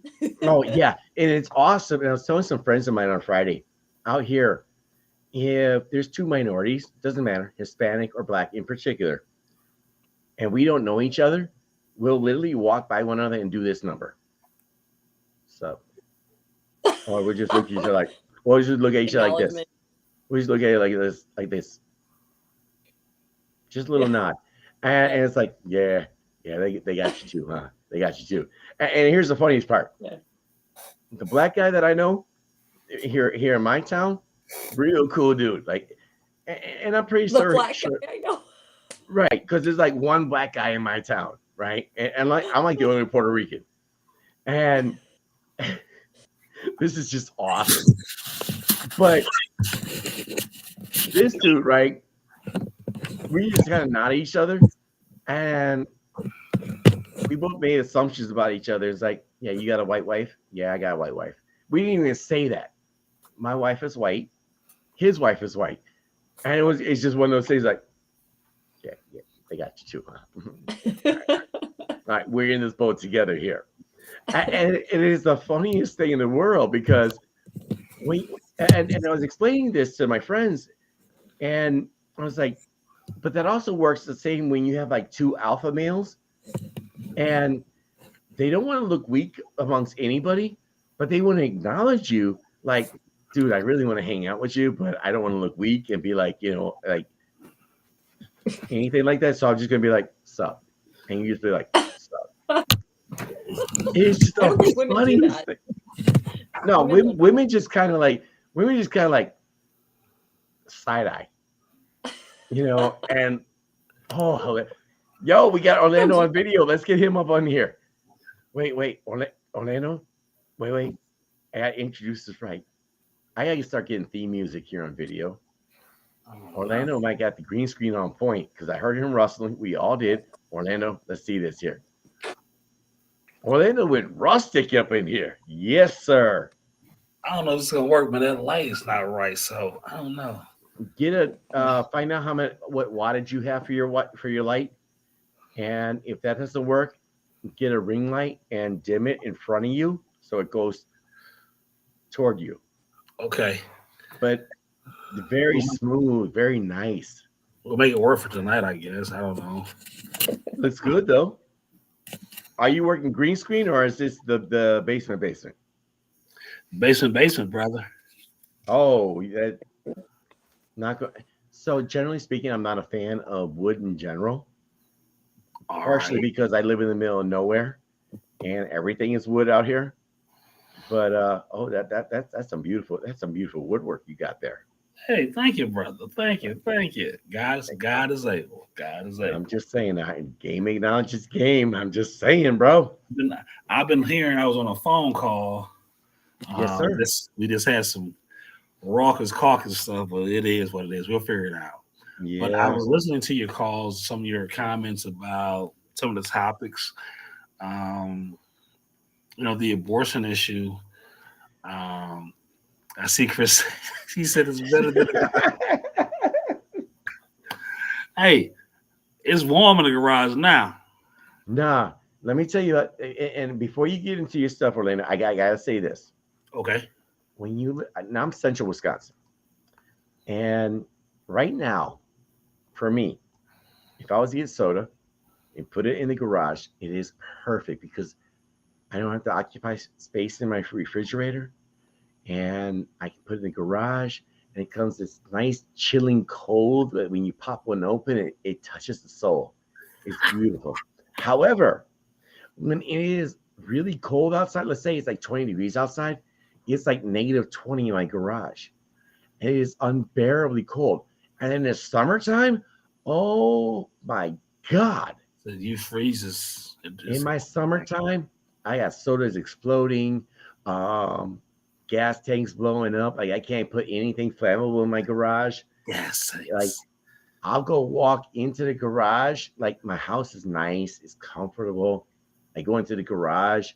I feel like we have 2 suns. It is like ridiculously hot.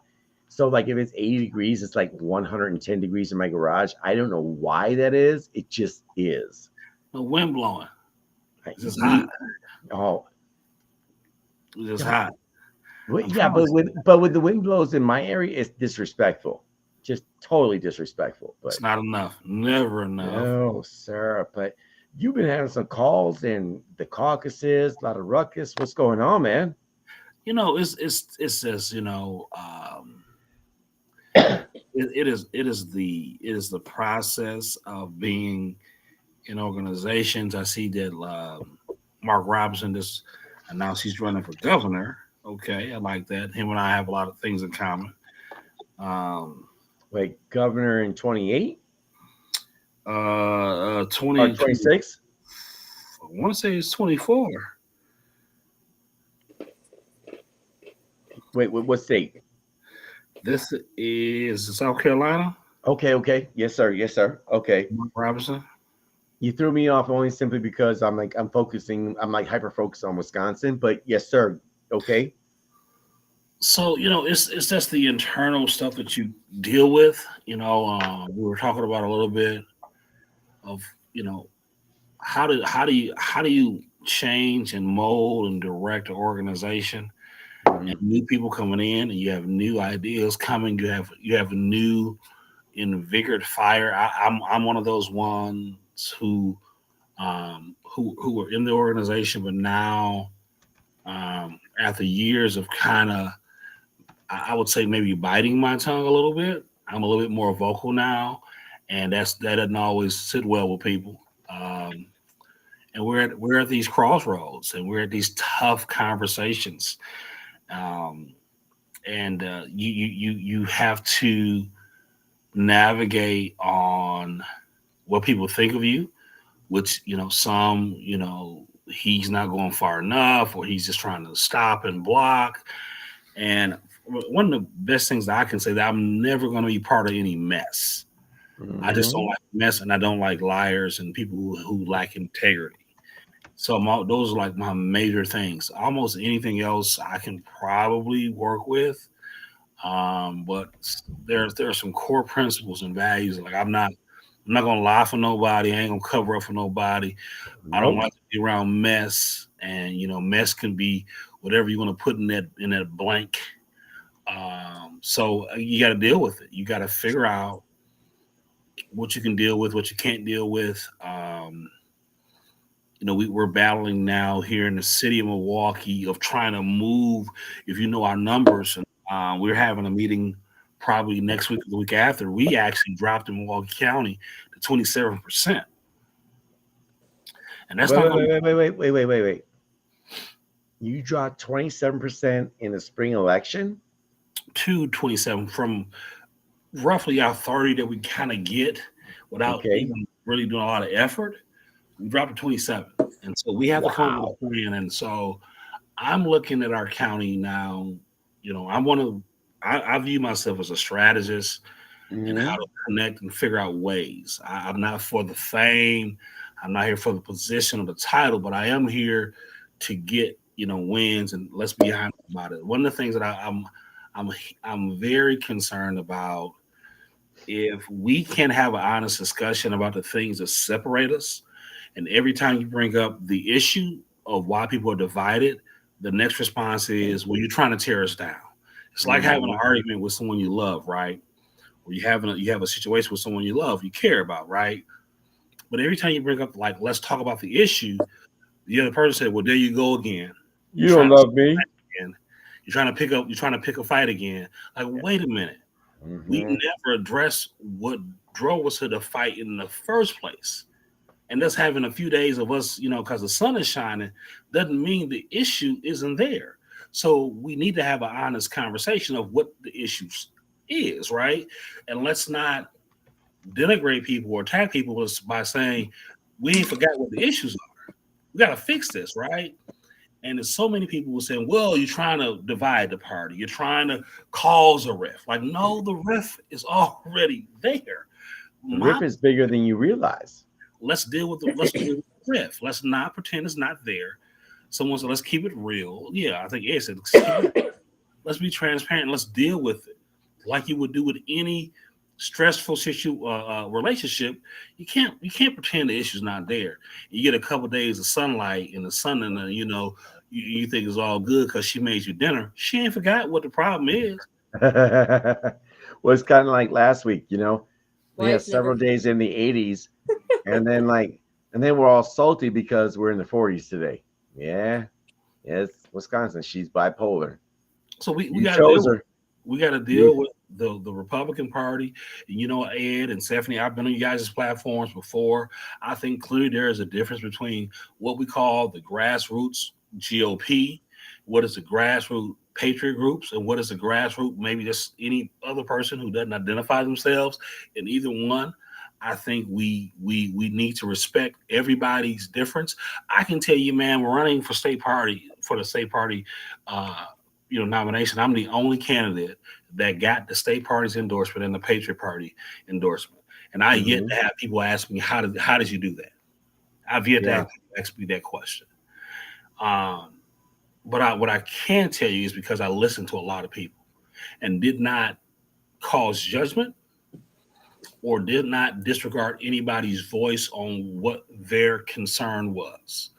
Also, I Hmm. brought a lot of energy to the conversation that we don't have. So when we start to say, well, the patriot groups are just too crazy, they're just too hard to deal with, but we'll go to the same craziness under the scope of, well, they're a county party, and they're a GOP party. Well, they just as crazy or have just as many issues. You can't say you won't go over there, but you'll go here, and they both have the same issues. Well, I think part of the problem is though is that when we're constantly going to county party events, Lincoln dinners and everything, you're preaching to the choir. And it's very easy. I can go to any Republican event and get rah-rah. I can get people just lit on point. Not a problem. Like, I shouldn't be praised for that. I'm preaching to the choir. It's like a visiting pastor going to another church and, oh man, that's a great sermon. Of course you're going to tell me that. Like, we're the same faith. I'm somebody new. You're not going to not tell me that. But go into hostile territory and get that same response. That's what we need, because, again, we have a lot of disaffected Republicans. We have people that are traditionally conservative voters that didn't vote in the last two elections. Why? And a very low conservative number. Well, 100,000 people. Stephanie, go ahead. Yeah, I got a question. So, I mean, do we have like data on, like, so my sense was we got out the base in this as far as like the Supreme Court election, because we really focused on certain issues for the base, but then the middle, I mean, again, we talked about this abortion issue. There's people in our party who I know personally who are pro-choice. I mean, Yeah. like, and when I say pro-choice, I don't mean crazy pro-choice. Like, no, we're not talking 9-month abortions, I mean, right? like limited, which I don't agree with. I'm very pro-life. Like, I don't, I personally don't agree with that. But I've talked to people within our party who are like calling me saying, we need to change our stance. I'm like, well, okay. I mean, I personally struggle with that because I'm very pro-life. So, but I know that's how they feel.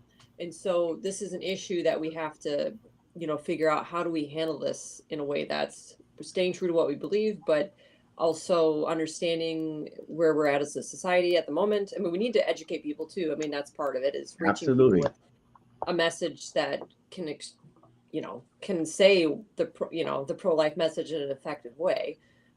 So there's that side of things, but it just, the reality is right now we're dealing with people who it's all about women's reproductive rights and their constitutional right. And that's a misnomer. Yeah. And there are many misnomers as it relates to the abortion argument. And I had this conversation with my mom this morning and her best friend.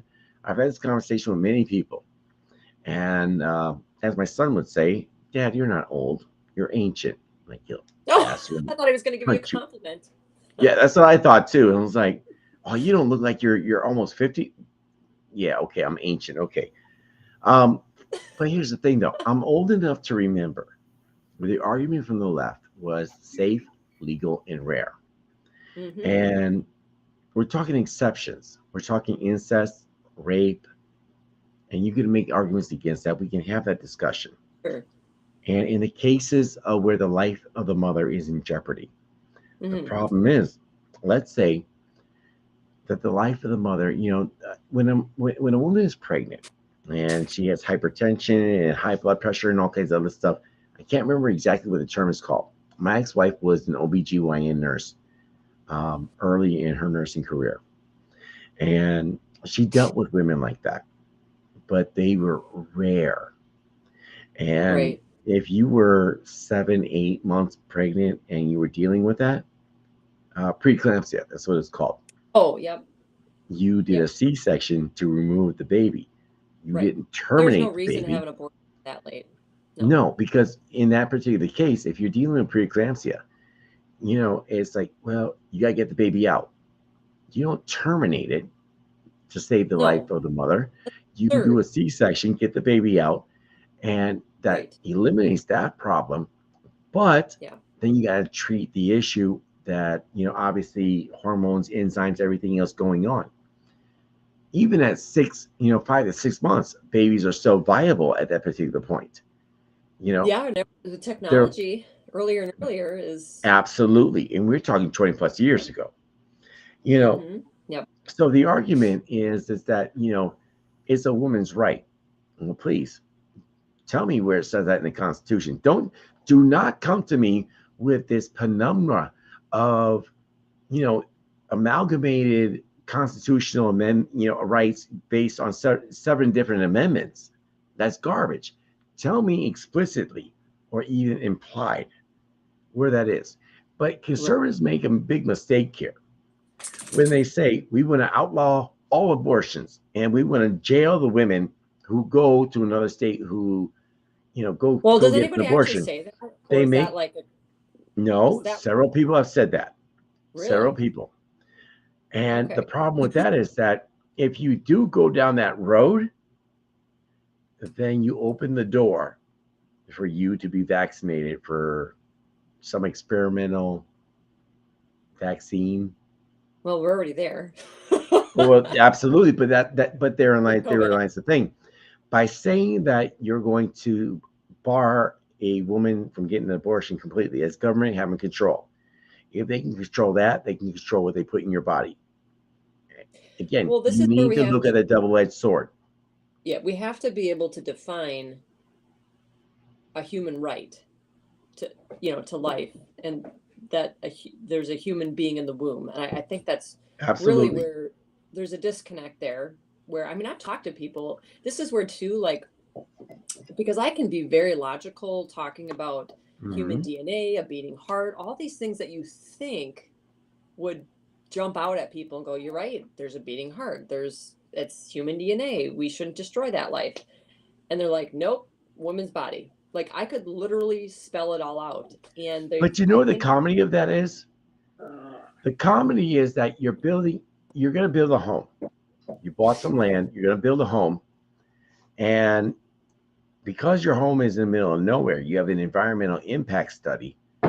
And there's like some single cell snail that's out there that's endangered. Yep. And now you can't build your home in this area because it's there. It's an endangered species. Right. But let's make this even more complicated. Because there are within the Republican Party, and that's the beautiful thing about the Republican Party. Wait. The beautiful thing about Democrats and liberals is they can have a knockdown, drag out fight, right? Mm-hmm. I mean, it's like celebrity deathmatch. They just go all at it. And when it comes to saying, you know what, all right, winner, loser, whatever, draw, time to circle the wagons. We got to fight the opposite side. Cool. Yep. They circle the wagons real quick. As conservatives, we are so incredibly free thinking. And that's one of the reasons we have the schisms that we have here on the conservative movement. Yep, I agree. We have the Patriot Crews, like the Freedom Fighters of Central Wisconsin. You've got Wolf, by the way, big fan of, Wisconsin United for Freedom. Yep. You've got, Moms for Liberty, everything else like that. Turning Point USA, everything else like that. But one of the ones that gets neglected quite a bit are the faith-based conservative people. And so here, and I want to address it to Orlando. How do we address that in this particular thing, with abortion being more of an issue than any of us thought, especially in November, the November election? How do we address that? And maybe you don't have an answer, but I know you have insight. Orlando, break it down. I don't necessarily think I have an answer, but I have insight and an opinion. And let me first preface this by I reserve the right to be wrong. It's yes, sir. As do we all. Yeah, 100%. And have to figure out. Yeah, that I didn't quite get that part right. I think you're right that there's a lot on the issue morally, and I think what Democrats are able to do, and this is just a reality of it. I think morality issues are important. The Democrats are able to say, "Yeah, I don't like that part of the Democratic Party around, the definition of marriage and abortion." I do. They also can understand, rape or incest, but what they will say, and quickly, and this is also for church Democrats, they will quickly say, "I don't support that part of the party." So they're able to kind of isolate that part of the party. Yeah. but I agree with all these other things, right, of the party. Yeah. And at their core, you also have to remember this. They always have the comfort zone of saying, well, I would never side with a racist, because that's what white racists are. They're white people are racist, especially white Republicans. So God forbid, I don't side with I don't agree with the Democrats on abortion or definition of marriage, but I definitely won't side with a bunch of racist white people who enslave black people. Well, let's not forget, you and I are sellouts, Uncle So that Tom's, that porch monkeys, all that other stuff. Oh, that's a that's a YouTube, I won't ban me on that one. that's a convenient, straw man argument Yeah. that they can always run to. Like anybody's better than the racist, even the rapist or the murderer or someone who I question their marital status. All Hmm. that is nothing as worse as being a racist and what Yeah, you've done to black people, white Republicans. yeah. So you have to first start from that premise, understanding that in black people's mind, especially a lot of black people who are invested in the idea of the grievance economy and the idea of Hmm. continual victimhood, Mm. uh, of always passing the buck and the blame. They're invested in it as all. You always got to have a fall guy, and that's conveniently white Republicans who they're the problem for everything. So Well, with that, sadly, so going sadly, from white Republicans don't know how to fight back properly either, though. well, it's hard, right? Because again, it's a very difficult debate that most people don't have the ability to do so, to be able to defend or to have a conversation or debate on those levels of the conversation. And so then you go into like, so then what do you do? Let's get off of Democrat Christians, right? You want to Hmm. look at Republican Christians, the evangelicals. I think part of the issue is this: that if we had did a better job of showing those people great leadership, great stewardship, most importantly, great customer service, this issue would have been one in which we may have had a bigger room for discussion and debate. Since we failed on so many of the issues, which gave rise to the Tea Party, that gave rise to the Patriot groups, because we failed as an Hmm. organization to deliver great customer service and to look toward every conservative vote as an important vote. This is only another thing that we don't do well, which is have a discussion about abortion. What should be happening, what it should have happened a long time ago in the conservative movement, is that we must define what is a conservative and what is a Republican. We also must define what is a conservative evangelical and maybe a conservative free market person. Yeah. So, Because Orlando, real quick, just on that note, like, how do we? So I think the difference between the Democrat Party and the Republican Party is, in some ways, we're a big tent party with varying degrees of conservatism. So I know moderate Republicans. I know very conservative Republicans. I know Tea Party or you know Hmm. um, uh, what's libertarian leaning, whatever. And there's just like this wide variety within our party versus the Democrats have kind of gone hard left, and they're all like kind of, and if you're not, you don't speak up against the hard left because you're afraid or something. But Absolutely. the far left has control of that party now, where we're like, our identity is not easily defined because I feel like there's this spectrum, and this is where and Orlando alluded to, or Orlando, Ed alluded to it earlier, that we're um we're kind of what did you say before, Ed? I'm trying to That remember what you and said. and Orlando, and I got to give credit because Orlando's the one who pointed it out to me that we are so incredibly independent that Yes, that was what I was going to we're bring not the up. group that we're not the party that's going to be able to be corralled. yeah, so Yeah. we first have to acknowledge like what makes us conservative from the beginning.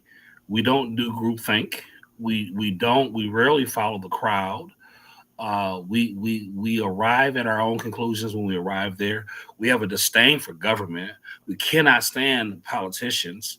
So you have all these things initially working against a conservative movement just by Mhm. the very makeup of what makes us conservative. We, so Hmm. we so those things are already working against you, and trying to get people to be a part of movement. That we don't like groups at all. So you have to acknowledge that fact already, especially when you talk about like let's all just come together and coalesce. Like that cuts the grain of a lot of people who are conservative because they don't do anything that the group does. They'll get Right. there Yeah. in their own Sure. time if they arrive there, or they may not. But you can't tell them, oh, just come together. Let's just do it because the first thing they say is, wait a minute, Why do I why need to do that? why do I need to do that? I don't Yeah. like government no way. I don't Well, like politicians on the And second one. skeptical too. We're well, let me really tie this skeptical. together here. Let me tie this together, right? With the ad hominem attacks, whether it was Jessica McBride, whether it's Rebecca Clayfish, whether it's based on gender or who you backed, the Tim Rantham supporters during the primaries of 2022 were ridiculous. And it got worse going into the general election. If you would come at me personally because I didn't buy into your hype, then you know what? Don't get mad when I decide as an individual, I'm not going to advocate for you. Yeah, well, I vote for you. Sure. I asked Tim Michael that very question. I'll vote for you. You won the primary. All right, fair enough. But your surrogates were trash.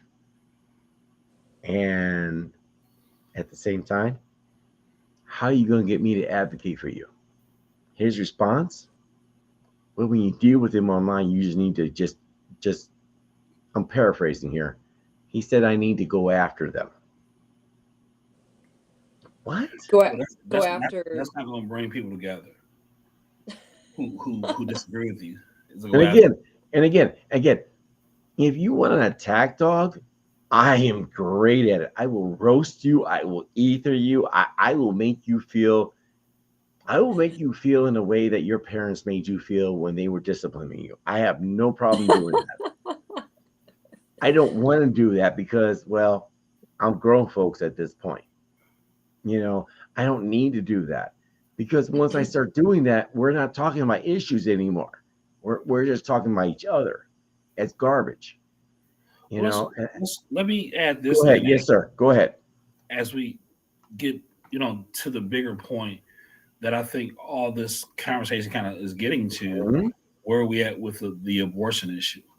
I think we have to have a real conversation with our evangelicals, Yep. and evangelicals even in the faith it varies, as Hmm. far as what is the position. These are theological questions Yeah. of like where does free will play and what does God's will play. And God gave man free will to do, but man always had the concept of forgiveness.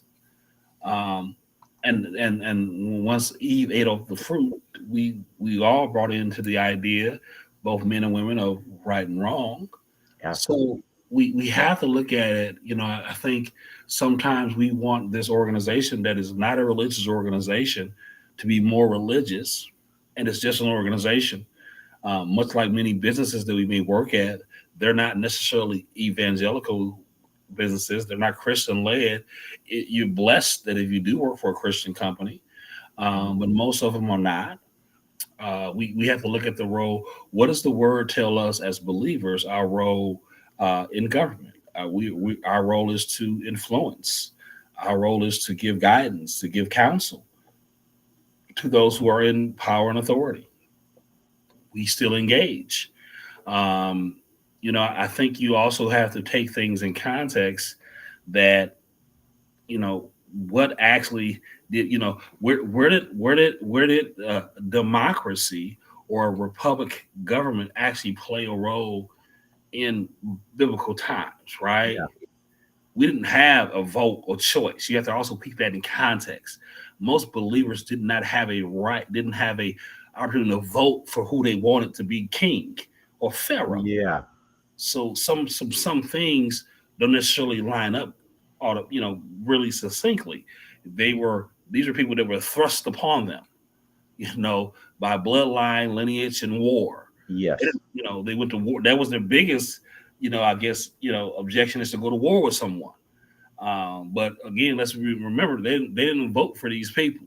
They didn't have a campaign to say, "Well, I guess I'm gonna vote for Pharaoh. He seems to be a decent."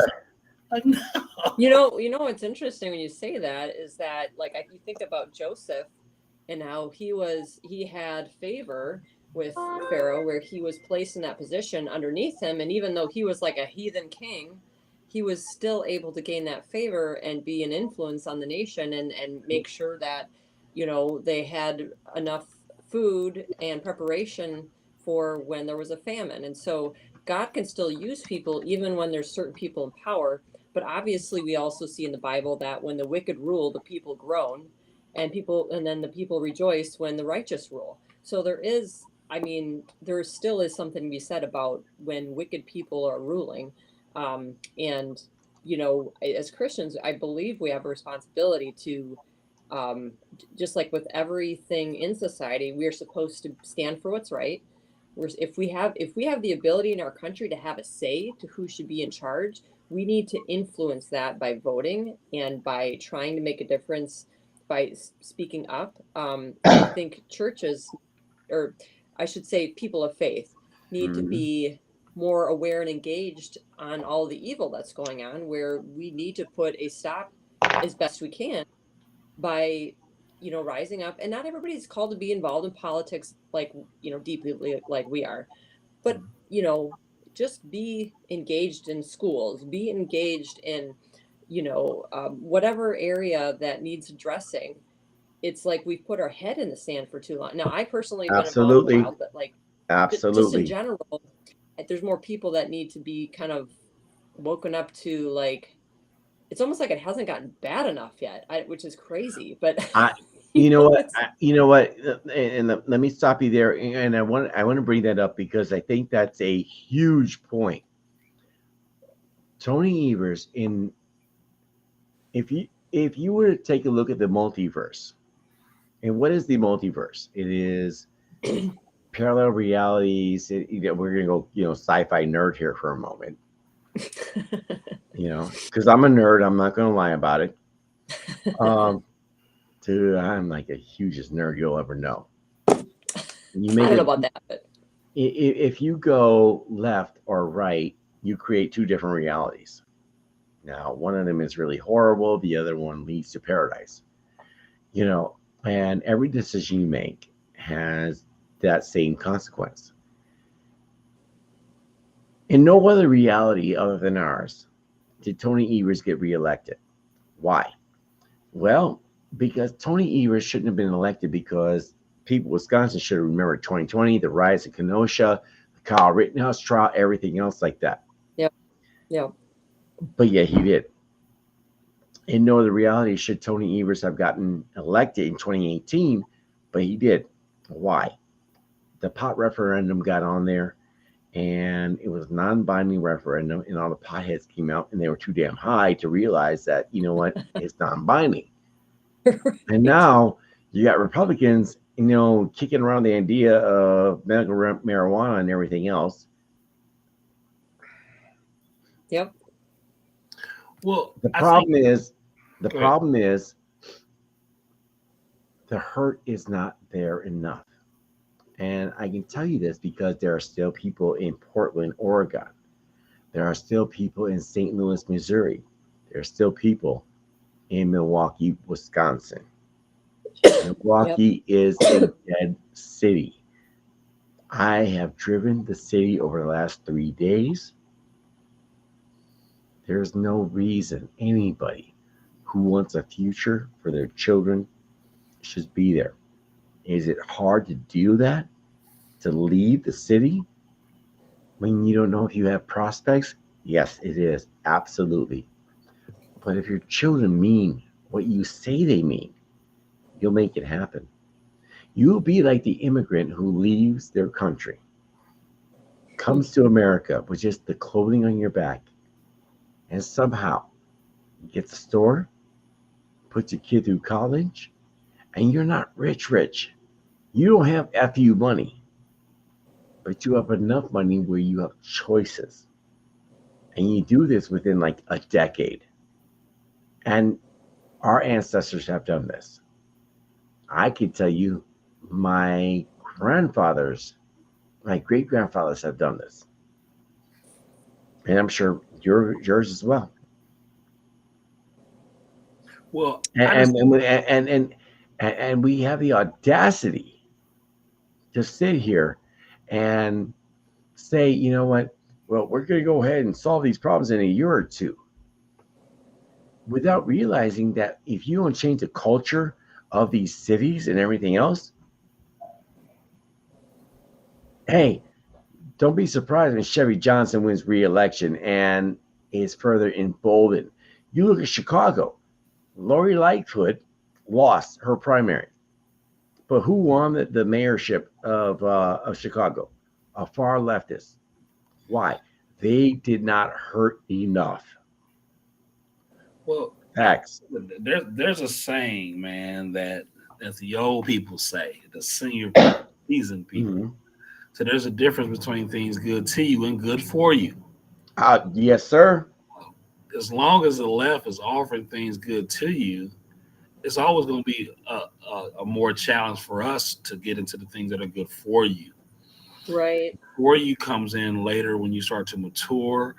I think we offer more structure. But again, I think getting back to the question of, life and abortion, I think we have to have an honest discussion again, or just in general, what's our role as believers? Yep. And even, the people that God used in the Bible were not perfect people. Our elected officials will not be perfect. Yeah. Right. I do understand that there needs to be,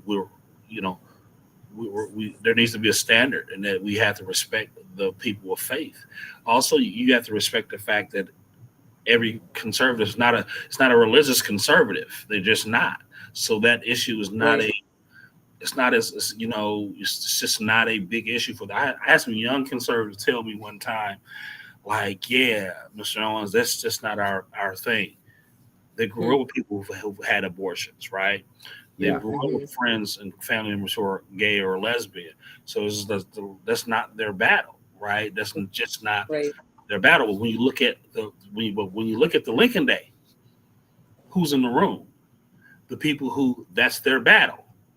That's their thing. It's not the young people in Lincoln Day that says, yeah, that's not my thing. So wait. They're young people at the Lincoln Days? They're not. Yeah, absolutely. We invite kids from our schools to come to our Lincoln Days, and we do get some high school students. So we do have some of that. We don't get them en masse. And so again, that's that younger voice was, I believe, the younger conservative voice, maybe a more libertarian voice than we give credit to. And that's right leaning libertarian. I think we need to acknowledge that we're in a society now that you have more people who have a streak of libertarianism of, as long as you don't bother me. I know that I don't support abortion, or I don't support non-traditional marriage, but as long as you do it over there, I really don't care who you sleep with. We also get to the point of with pot. Like, I really don't care if you smoke weed, man. As long as you don't crash, as long as you don't do it in front of me and my kids, man. So the challenge with that is too, because a lot of times it does end up spilling over into, a lot of people think some of this stuff is like, oh, it doesn't affect anybody else. But a lot of times it does overall affect the society in a negative way. So certain things, I've thought about that with legalizing pot, and I go, well, I guess I don't care if somebody does it themselves, as long as they don't harm anybody else or hurt, it doesn't negatively affect society in a way that's, doing a lot more damage than it is good. So, I guess it's just, that is a debate to have, but. My thing will be this: we as a conservative movement, we need to look at, and I've argued this point for almost 2 years now, maybe. If we still believe that, you know, abortion is a issue, and some of the values that we bring to the table still have value, then we need to be talking to people that still hold those things to be very valuable. And it has to be more than just the people we see at the Reagan Day. Yeah. I Sure. said I'm saying it forever. We got to talk to the boys in the back of the woods. Now, are they necessarily concerned about critical race? Probably not as much. But are you talking to them about issues that make sense to them? And what you'll Yeah. find when you find out the issues that are important to them, you may find other issues about abortion and same-sex marriage. What we'll find, honestly, you'll find those issues may not rise to their top three, maybe No. their Right. top five of Right. abortions and non-traditional marriage, but maybe not the top three. That's not going to be the issue that moves him. So we need to have conservative candidates who I seen someone put it the other day, and I was just saying maybe that conservative candidate is myself. I'm kidding, but someone who's charismatic, someone who has flaws, someone who can inspire, someone who can Sounds like Orlando Owens. God's ears. Hey, my friend. Just saying, my friend. So, if we don't recognize that you need a messenger is almost as important as the message that can inspire people to do something they typically don't do. Again, we're speaking to conservatives. They're not easily sold on anybody. Nope. That's what we got to remember this, you all, unless you just want to go with the district model of winning is what we have right now in Wisconsin. Robin Voss has been a master of winning local districts. Again, I don't know how to say it this way. Those districts are already conservative. We should win those anyway. But again, that winning of that district does not help you in a statewide race. Yeah. They know enough in those districts to go to enough Kiwanis, enough Eagle Scout ceremonies, enough GOP Lincoln days to say, that's enough. You do those 4 or 5 things, and that's enough for you to win. Well, Orlando, what do you think about, on that note, what do you think about, like, because I'd like to look at the numbers to see, so for example, what's the difference? So like for Tim Michaels, I'd like to look in each district where he lost. What was the disparity? What was the Spectrum? Percentage difference? Spectrum. If you go to Spectrum's website, they have an interactive map, and it has a really good breakdown, and it does that like to the percentage. It's ridiculous. Okay, so so let's say I'll send you the link on that. Okay, thank you. Yeah, like if it compares the Republican who won versus Tim Michaels, and just for example, a number that I would like to look at is the population, right? How many votes are still there that we can get in a left-leaning or let's say conservative district? What's the number of the potential voters? And I've said this also for the last year of the data aspect of it. I don't think we need to use voter data. I think we need to use consumer data. And I think yes, sir. Yes, sir. You need to know. So what we need to do, and this is not an easy just switch, but what we need to do is, because that costs more money to get that kind of data. So we need to I think we need to, in order to get more money raised, I think I read a suggestion that the Democrats do something where they give donors a little more say about where the money is going to go to. And if you do like a pitch, like, hey, we need to start getting this kind of data, and in order to reach voters more specifically with a specific message, like the Democrats went after people specifically on abortion. So like we can find those people on that issue and target them. And so how do we get like really specific with our targeting of voters? And so let me just interject this here. Instead of looking at the voters, like what I said, look at the consumers. And that's what I mean. Like potential voters. Right. I shouldn't say voters, but potential voters. But there's a saying though. That's consumer data. Yeah. Just saying, and Orlando has reminded me of this here before. Show me your checkbook, and I will show you your priorities. And you look at where people are doing stuff like that. Where are you spending? You know, Kroger, Piggly Wiggly, Webster's. You know, all your big box stores. That's the model you need to go after. You know, and if you don't have that, then you're dealing with flawed data. You're dealing with. I've heard a lot of complaints. What is the thing where you get this little iPad or Android device and you go door Campaign knocking? sidekick. Yeah, campaign sidekick. Boy, the complaints I have heard about that is ridiculous. Sure. But I tell you this, Kroger, they know what's up with you. You know, Target, they Yeah. know what's up with you. I'm a big fan of Kohl's, and yeah, overpriced. I get it, but they know That's what why you you get the want. 30% off coupon. Yes, ma'am. Kohl's cash like a boss. Save big money in Menards, but they know what's up with you. Yep. Sidekick clearly doesn't, because the complaint that I heard during the spring election, wow. Well, and that's something I'm going to bring up. Like, so now that I'm going to be on the board, like, I think that's something that we can bring up and address. I mean, I don't know if it's been brought up before, but I will bring it up. And I think it's something worth discussing. Like, hey, what would that take to look into doing something different? Financially, what would that take? Um, Other things that, that are related to changing, switching to something else, like what Mm-hmm. would that take?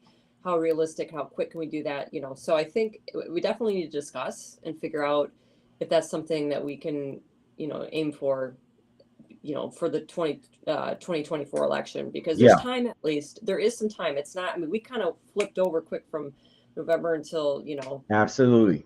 it, Yeah. it happened very fast. So now we've got some time. I mean, not a lot, but we have more time to look over some of these things, I think. So I'm definitely going to be bringing these things up, and I'd like to figure out what we can do. Yep. So Yeah, I would Shout say out here to Sam Hagedorn. He made a point here.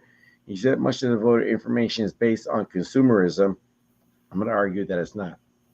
I'm going to yeah. argue that it's not. Orlando, you're gonna make my point. Go ahead, sir.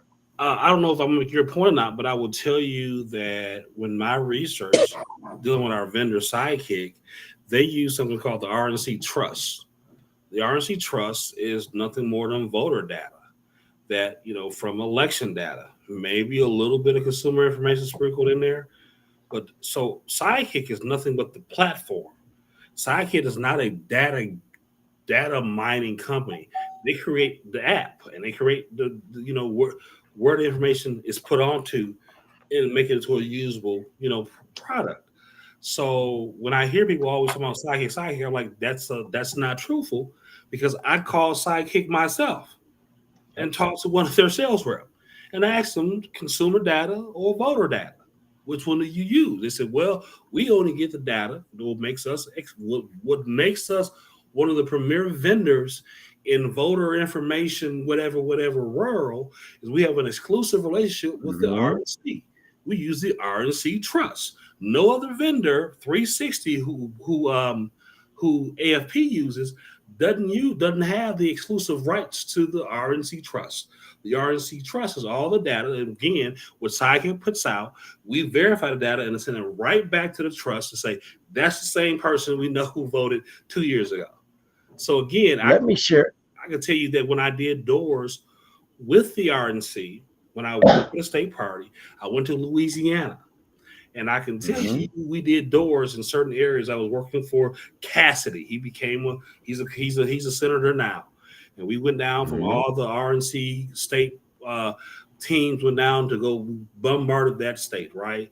And I will go to certain areas, which you probably can see here in Wisconsin too. You'll see an AFP piece of literature there already, or somebody else piece of literature there already, because we were using the same data, same data. Absolutely. Let me share this with you.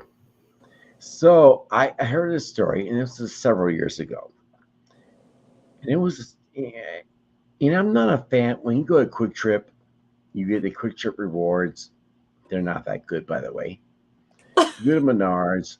They really aren't, And I got friends that work at Quick Trip, and when you punch in your phone number, you're doing it because you're helping them hit a quota. You go to a Pick and Save.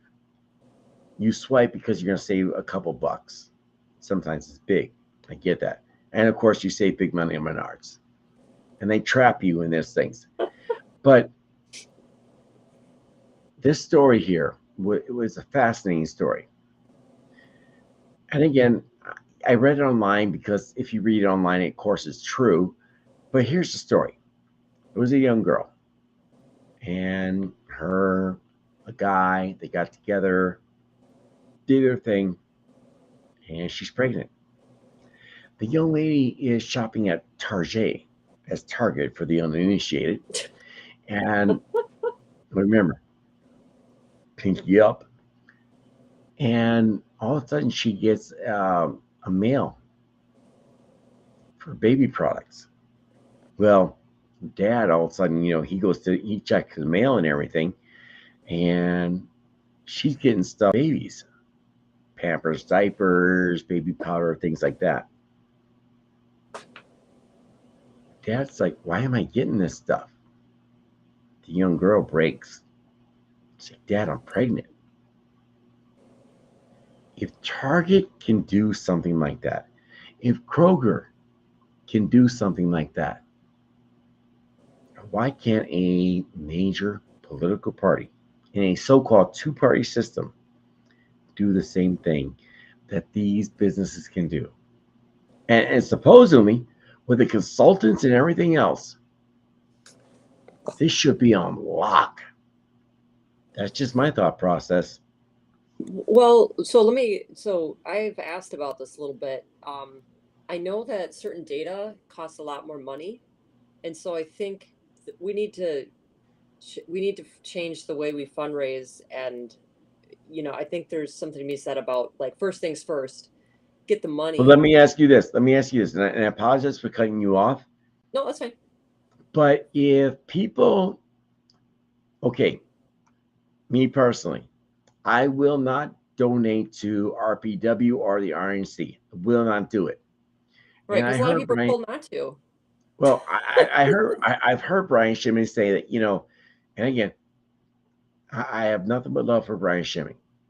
He's given me great advice over the last couple of years, and he's someone I consider a friend. But because I consider you a friend doesn't mean I'm not going to call things out either. Brian Shimmy said that, don't donate to RPW because we can get ads and everything at a third of the cost that a candidate can do. If that's true or not, I don't know. What I do know is that I'd rather donate to a candidate directly because I know that money's going to go directly to that candidate and it's not going to get off the top. Do you know what happened with the Democratic Party? They got a ton of money. Mm-hmm. They raised a ton of money from outside of the state, and then they funneled it to the candidate because the candidate would take. Oh, money. Yes. Yeah, absolutely. Dan Kelly did not want to take money directly from the party at all. So. And that was a fatal mistake on his part. Yes. Right. We would do in-kind donations through signage. Like, we paid for most of the signs. We paid for the bus strip mostly. I mean, there's a lot of things that were paid for through the party as an in-kind donation, but we weren't able to funnel money. And maybe that was a selling point from the Democrat Party. Hey, funnel it through us and we'll donate to the candidate for ads or for whatever, and I don't know if that was Stephanie, let me ask you this question, Stephanie. Yep. I'm just going to ask the question now because it begs to be asked. Because if Kelly didn't take the money, did that mean we had the money? We just didn't spend the money? And we could have spent the money, any money, if he didn't want to have direct donation from the state party, couldn't the state party spend the money? We didn't raise nearly as much as the Democrats. So, but could RPW? But could RPW have done something? But could RPW have done something? So in this particular case, they're going to raise the money to help Dan Kelly. couldn't have been a fundraiser to say we're going to raise money to help Dan Kelly. Oh, that's what they did. But I mean, Right, again, but for whatever reason, we I'm didn't just give- saying because I heard this argument before. Like, well, since Dan didn't take money from RPW, wait a minute. If RPW had the money, So we can get the RPW can get unlimited amounts of money, like $1 million from George Soros. George Okay. Soros gives $1 million to the party because you can give a $10 million donation to the party if you want. You cannot give. I think you can. Is it 2,500 to a candidate? Like you can't give nearly. yeah. It's a very low limit for like big donors to give to a candidate directly. So that's what I mean when I say a big donor could give a ton of money to the party and that could be funneled in unlimited amounts. But you don't have. But I find it funny. I find it funny. You said George Soros and not Diane Hendricks. I'm just saying. But right, she didn't give nearly as much. But that's a whole different. But my point is though is that if Dan Kelly didn't, and I think Orlando's alluding to this too, if Dan Kelly didn't want to take RPW's money, then why didn't RPW utilize the money they were going to give Dan Kelly to advocate for Dan Kelly? Now, that's not to say they didn't, because I do think they did. I got flyers from RPW. But at the same time, Mark Bellingham went off on this. Joan Ellis Beglinger, she has a brother, and he does this. He has like a couple different periodicals, and he wanted to do an ad for Dan Kelly. Oh, I know all the legwork. Absolutely. I don't, because you know why? Because it would have cost like for the amount 18 of money cents an ad. It would have been like $168,000 from RPW to put this ad out when we were already trying to reach these voters. We were trying to reach the gun rights people, the sportsmen, through our voter contacts. So I think this is being focused on way too much, because to say that one ad in a sports magazine would have made a huge difference, I think is absurd. Even if it got 1 million eyes?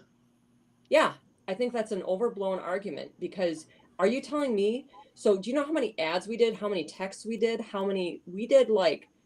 we spent a ton of money that from our own county party for Dan Kelly.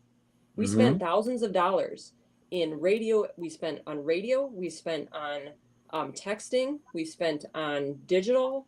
We spent on newspaper ads.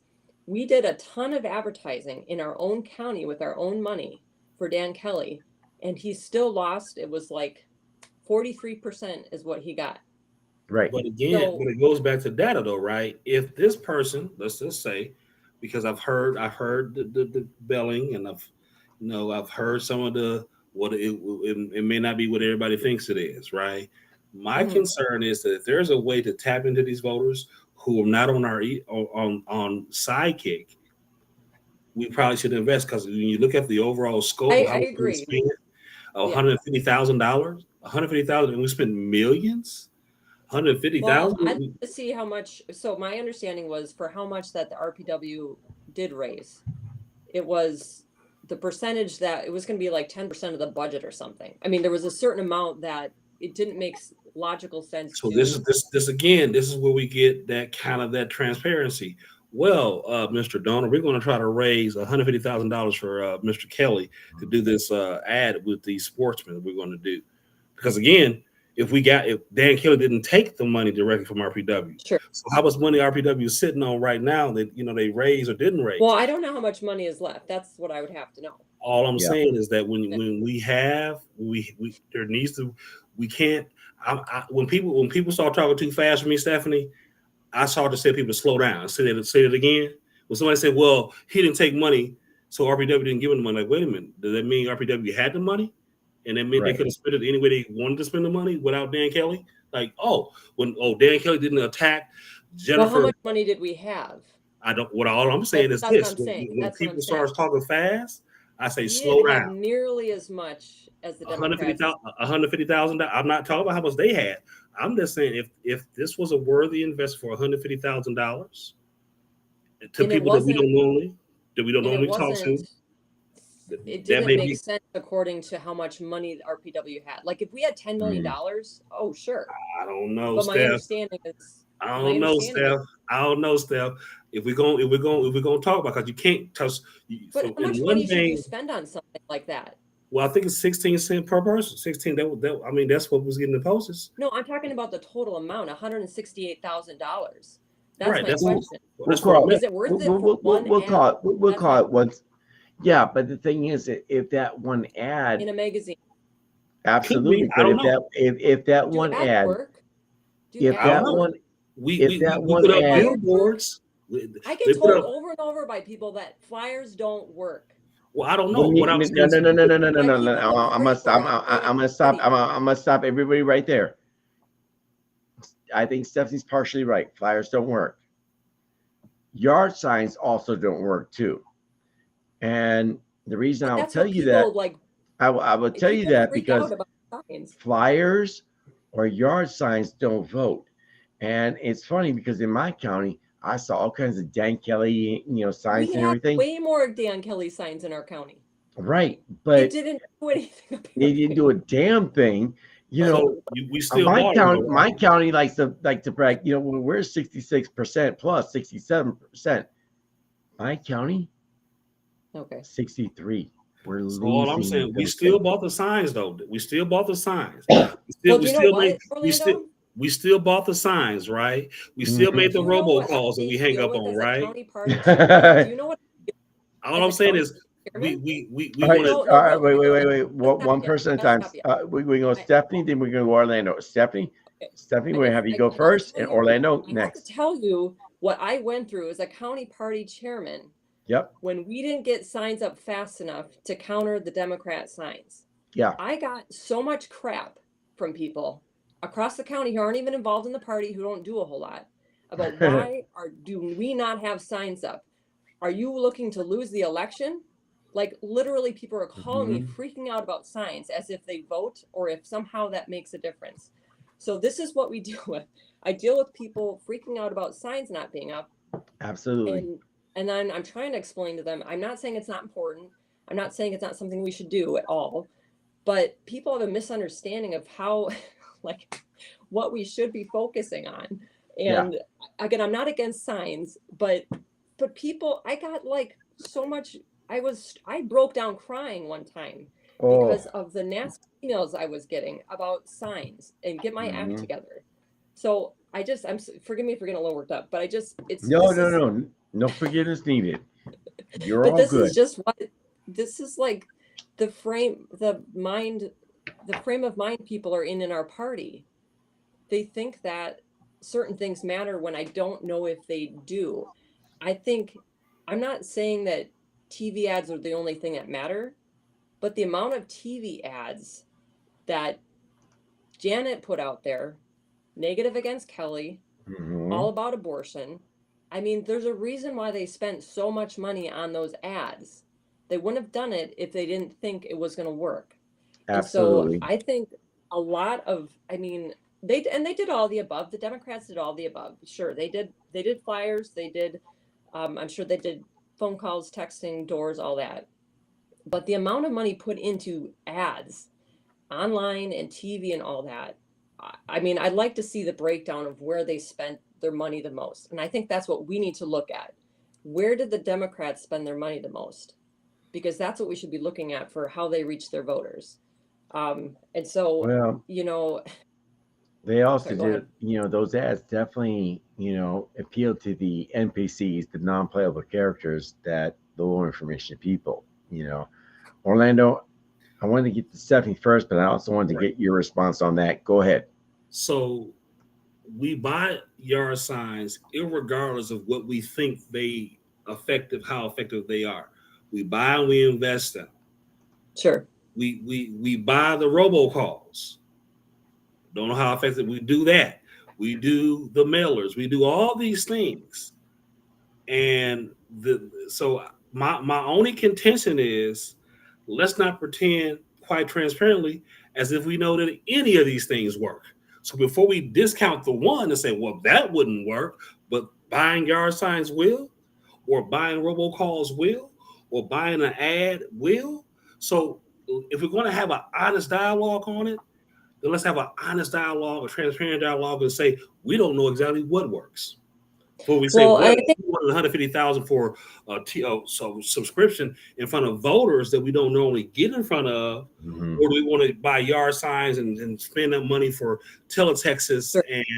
and robocalls? But that's an okay expenditure. Like how do we justify that? We don't really know. So Sure. let's have a dialogue on before we even talk about spending money. Let's Yeah. first identify where the voters are that we need to get to. How about that first? Let's figure out Yeah. where the voters are before you spend a dime in front of people that you don't even know if they even Well, like the message. and I don't know when the whole sportsman thing came up in the conversation. I don't know when that offer was made. So I don't know if at that point too, we had spent a certain amount of money up to that point.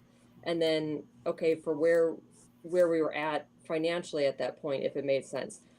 All I'm saying is I'm that we're saying a lot of things, Steph, and it sounds like we're talking out both sides of our mouth. First, Dan Kelly didn't take no money from RPW because he didn't want to direct money, from RPW. right. But then we tell this guy we don't have money, and I'm like, okay, It's not wait, that we didn't have money. we didn't want to do that. So that's what we should say. We didn't feel like that was a good investment. Right. That's what So we should what's say. the difference Fair between enough. what the Democratic Party raised versus what the Republican Party raised? And that's what we have to figure out, how to raise more money. Because the Mm. percentage, I mean, it's about raising more money, really. I mean, unfortunately you need Well, you can't a raise lot more of money money. in politics. You can't raise But more that's money if the plan is the same, though. but What's that? that's the problem. That's the problem, though. That's the problem. People don't want to donate to organizations like RPW here in Well, and Wisconsin, that's kind of that's the stigma we're fighting. I mean, right? that's Because the problem, people because don't people don't want to people give to the party. right because they don't see RPW is effective, and this is where Kevin Nicholson, Tim Michaels, and several other people have been really effective in, you know, essentially neutering RPW, Right. and even the national RNC, and it's like, I'm not donating to you guys because I know you're gonna take a cut. And so much rather donate to the candidate directly. And I've done that Well, this several is times. where I think we can change. I think we can change it, because somebody made a suggestion, and Mhm. I think this is a serious suggestion. Somebody made a suggestion how with big donors, the Democrat Party many years ago basically had a powwow with some big donors, and they said, do you feel like the money through the party is being spent effectively? And none of the donors thought so, apparently. So what Mhm. they said is, we're going to give you a seat at the table and more control over how the money is spent if you donate to us. And I think there's something to that, where you can either do that, or you give specifics to, hey, if you give us this much money, we're literally going to spend it on this specific thing, and then draw the money in that way, because that way the donors feel like they know exactly where the money's going to. Even as a county party, I tell people, like, hey, we're going to Mhm. do digital ads. This is how much money we need. And I don't know if that's already going on. I haven't had those conversations, but I'm just saying the Democrat Party has found a way to get big donors from outside of our state. And which it's weird, because supposedly they Yeah. hate millionaires and billionaires, but they certainly get a But lot of them to boy, give. they are corporate sponsored like a champ. But boy, do they Final love it when topic. they get, yeah, they love it when they get money. So, I mean, but again, there's a different dynamic in the party versus, it feels like, the Democrat Party versus the Republican Mhm. Party. And it's kind of like this vicious cycle that something has to, at some point, like, okay, we don't want to give to the party because we want to see the party do certain things. Okay, but in order to get certain things done, we need more money. So we need to Yeah. figure out a way to shift things in a way that will convince people, hey, if you give us money, we're going to spend it this way to change things. And so I'm not disagreeing that we don't need to change Yeah. things. I think this is a big undertaking where it can't just be flipped on a switch overnight. And I've been saying And this you're for a few months. yes, It, you're it absolutely. Go ahead. I'm sorry. no, sorry, I don't need to go on much more. It's not going to happen overnight. I'm really excited to be on the state party board, to really get a full understanding of what's going on, and to really be able to share what I think could help in my limited amount. I don't pretend to know everything. I am certainly not. I mean, I'm very, I will admit I don't know everything. So, but also I know that there could be some changes made. So I'm willing to look into what needs to be changed. I'm willing to suggest things, but Yeah. I don't mean to get overly defensive. I guess I get No, kind of no. tired. I guess as a county party, sometimes I see so much of stuff going on that most people don't know. So there's a lot of things I know, and there's a lot of work being put in that I get tired of everybody, Beating trashing up the on you. party. Yes. Yes. It just feels like my work and other people's work is being trashed. And so it's hard because I'm tired a lot of times from Yeah. doing this all for free, And so I just get a little defensive, and I don't mean to, and I apologize, but No, I no, no. just And sometimes I just get Stephanie, go ahead. you do not need in any other county chair. Well, no, let me correct myself. There are some county chairs that need to apologize. Yours is not one. There are some county parties. I'm just going to be point blank, and I don't know who's going to upset. They're garbage, and they need to be replaced. And I don't care if they're like establishment or patriot. They're garbage, and they need to be replaced. But that being said, though, you mentioned something here, and I think this is a very good phrase you brought. Is there the Democrat Party? They invite people to the table. I don't know. Do we, as Republicans and conservatives, when I say conservatives, I'm talking about people that aren't part of the party, Yeah. but they vote Republican. Do we even have a table? This is our final topic of the evening, by the way, because I do have to pretend to work tomorrow, as I'm sure we all do. It's a little late. It's getting late. But do we even have a table? Because we talked about this, and I talked to several people, both in the state Senate, in the state assembly, and people running for office, that everybody's jockeying for a seat at the table. Mm-hmm. Do we, as generally speaking, conservatives, right-leaning individual, right-leaning libertarian, I don't think we have a table for anybody to sit at, where anyone's going to sit here, listen, and everything else. And I want to go round table here. And we'll start with Stephanie, go to Orlando. Do we even have a table to have the discussion, much less the notes to have the discussion? Stephanie, I'm going to have you go first. Now, are you talking about fundraising or just in general? In general. I think that there's, for example, okay, so I'll do just in general first. So in general, I think that I can say as a county party, and then also other county parties and the state party is encouraged getting involved Fair in enough. school board and getting involved in these moms groups, the COVID, the medical freedom people, reaching out to those groups.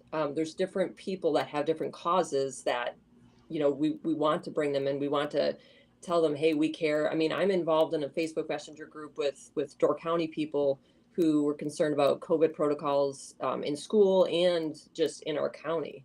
And so, I joined and even told them, hey, I'm the county party chairman. I want to help however I can. And so let's organize.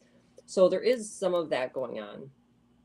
We definitely could it's a work in progress, right? So it's definitely something we need to work towards doing more of. Financially, so I've been at a few fundraisers for Ron Johnson, and what's interesting is a lot of those people aren't involved in the party, and part of it is they're just too busy with their lives to be involved literally with the party, or they just don't have an interest, but they give to candidates. Well, Ron Johnson actually, when I was at one I think it was last summer, somebody asked him from the crowd, where else can we give money towards to help besides to Ron Johnson? Yeah. And he's been really good about saying, hey, he literally said, give it to Stephanie. He said, give it to the county parties, because that's going to be a really good, a direct way to help within your county with their efforts. But the county party, so but let me just interject this here. The county party needs to be worthy. And there are some county parties that don't even know who the hell is going on in the school boards.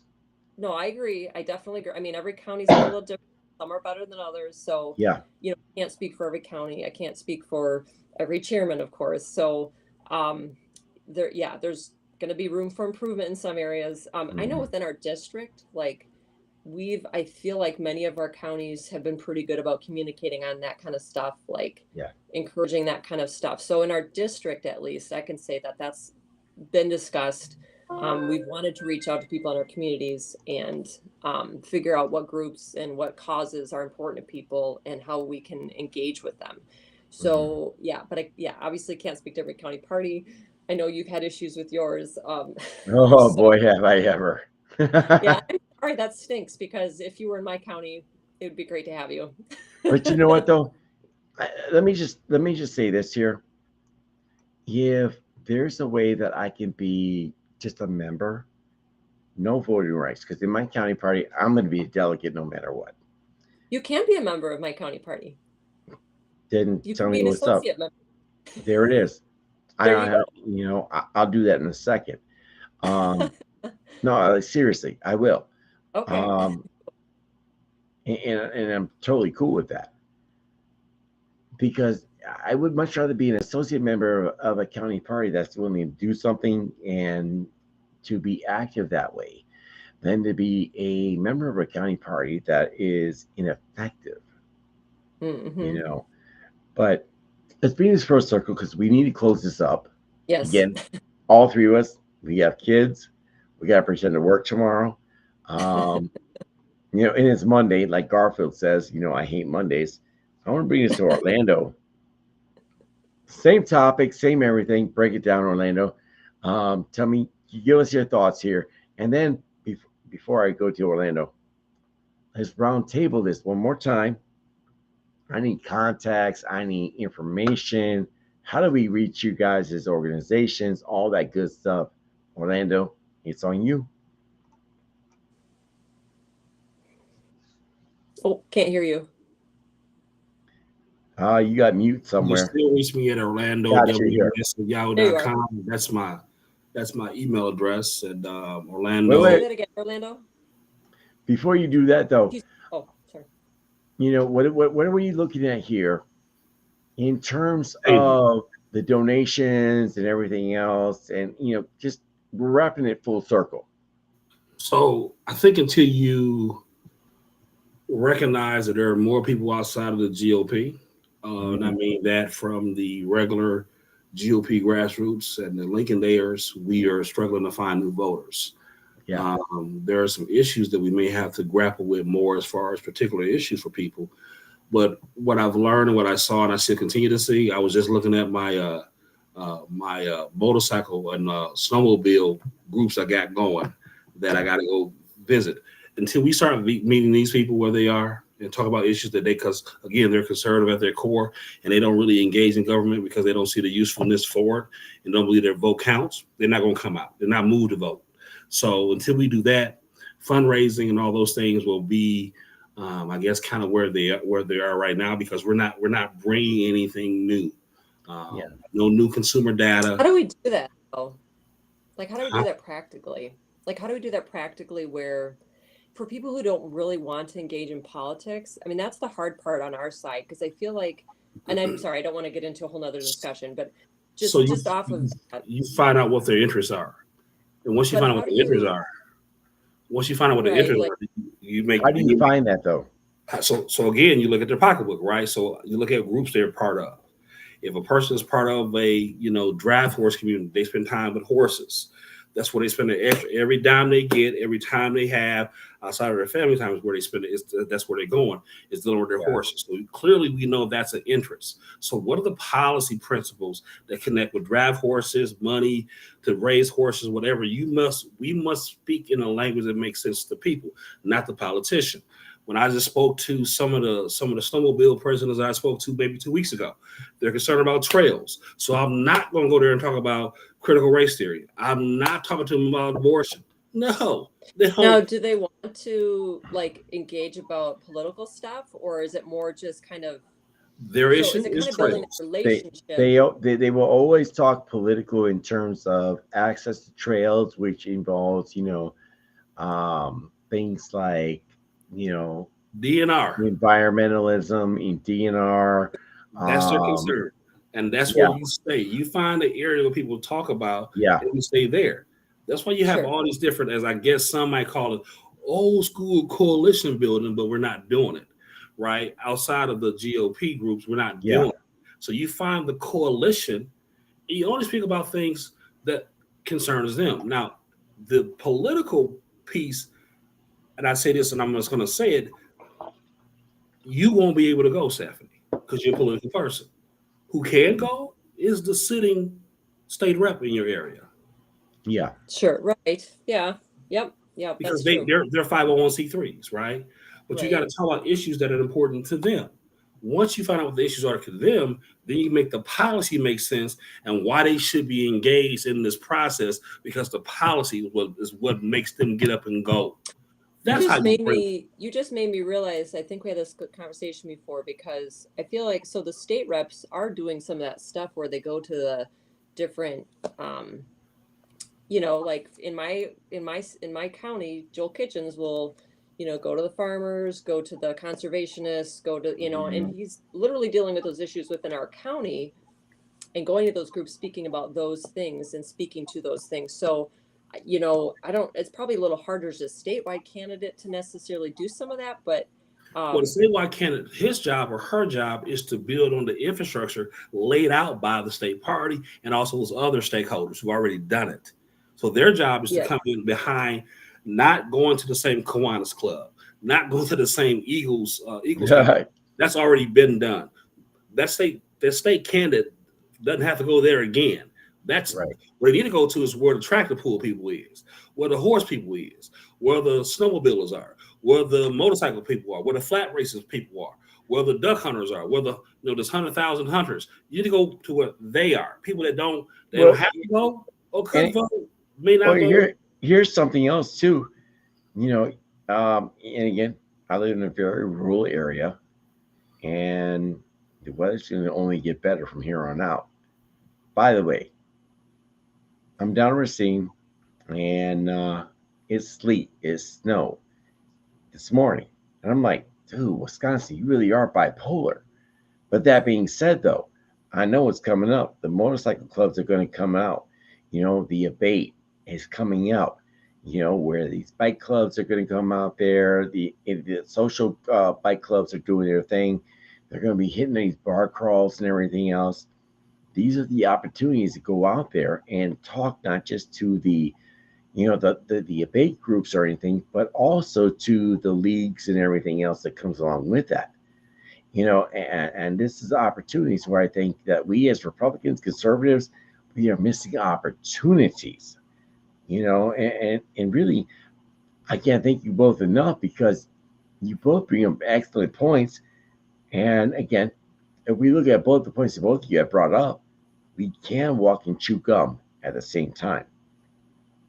I could be wrong about that, but I'm pretty sure we're talented that way. That being said, we're approaching the 3-hour marker. What do we got here?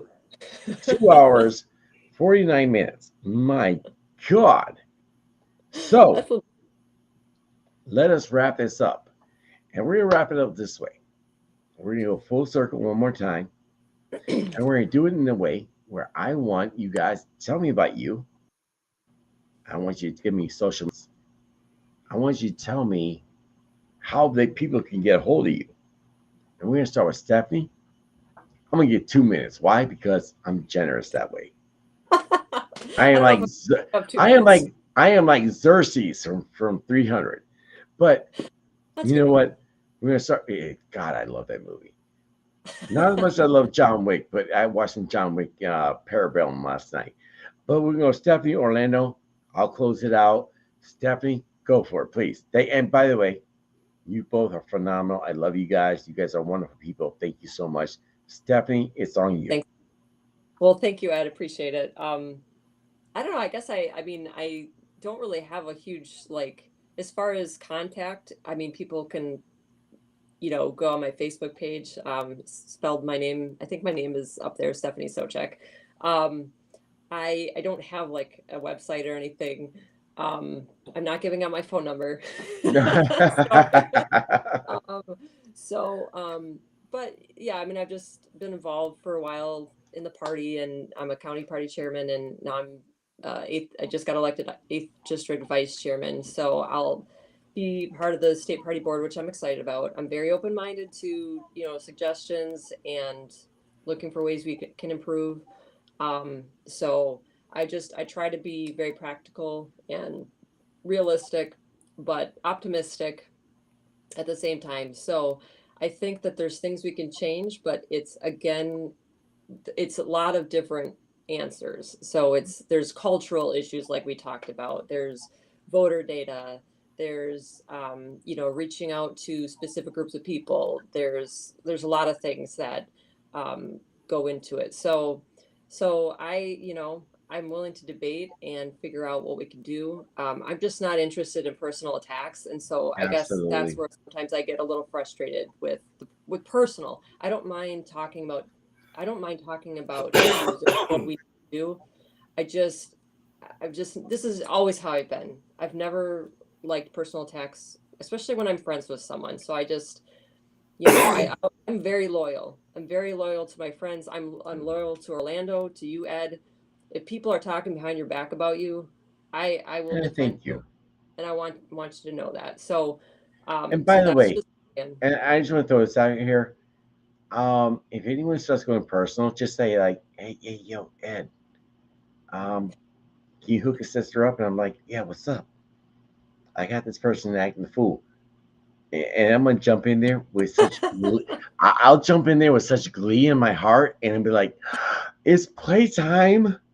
Like I like because at this point it's not constructive, it's more entertainment. yeah. Um And I don't mind lighthearted joking or teasing right. or, I don't mind that. And I don't take myself too seriously. Somebody pokes fun at me, whatever. It's just sometimes it just gets really, it can get very When it personal, gets nasty in personal. politics. And yeah, it gets really personal. So sometimes that's where Well, to I'm Jessica very McBride's loyal to point, people. when it gets to the point where we are so personal, you're talking about an incident that happened, over a decade ago. When you're talking about somebody's children, um, Right.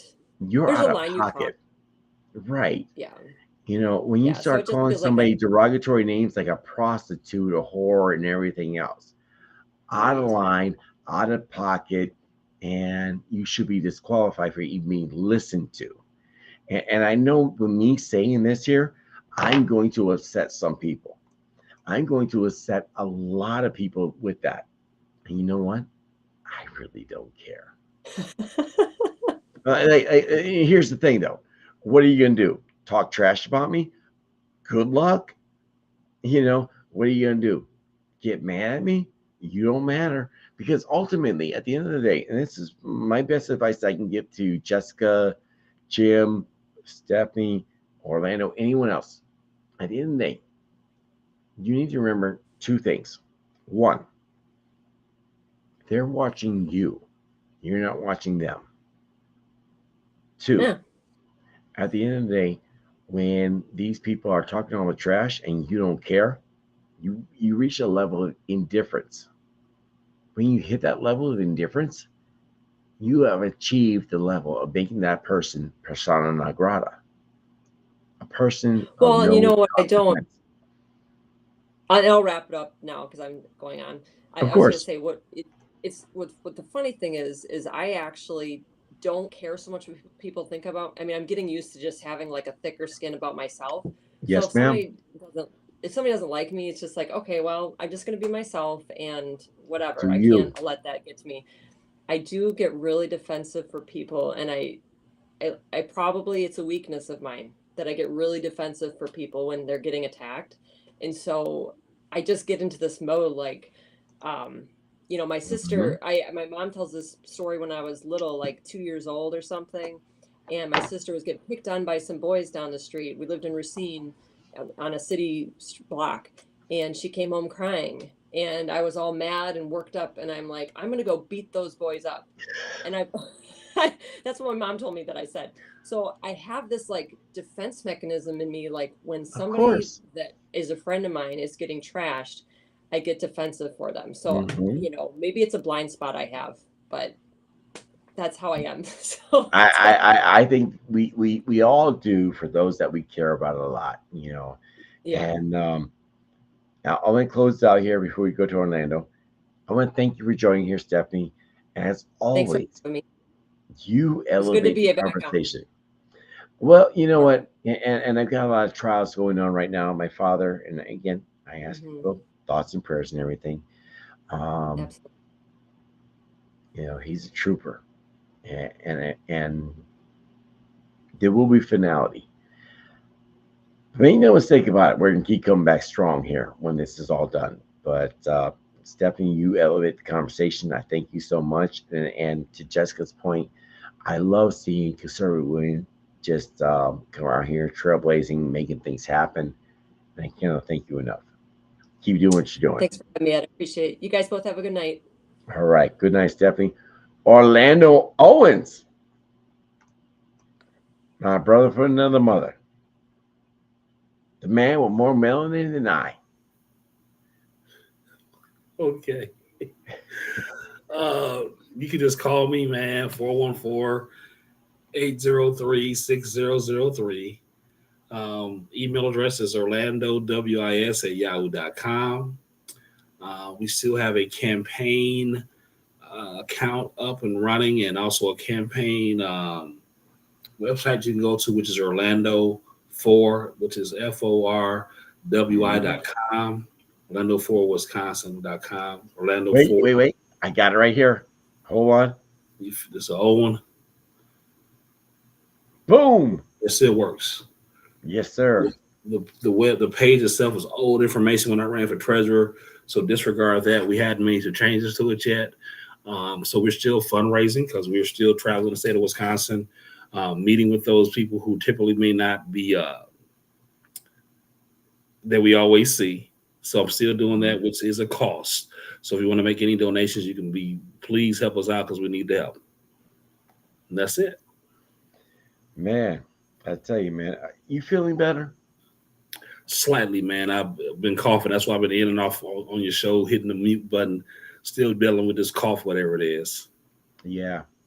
You know, here's a funny story for those of you guys that are still checked in here.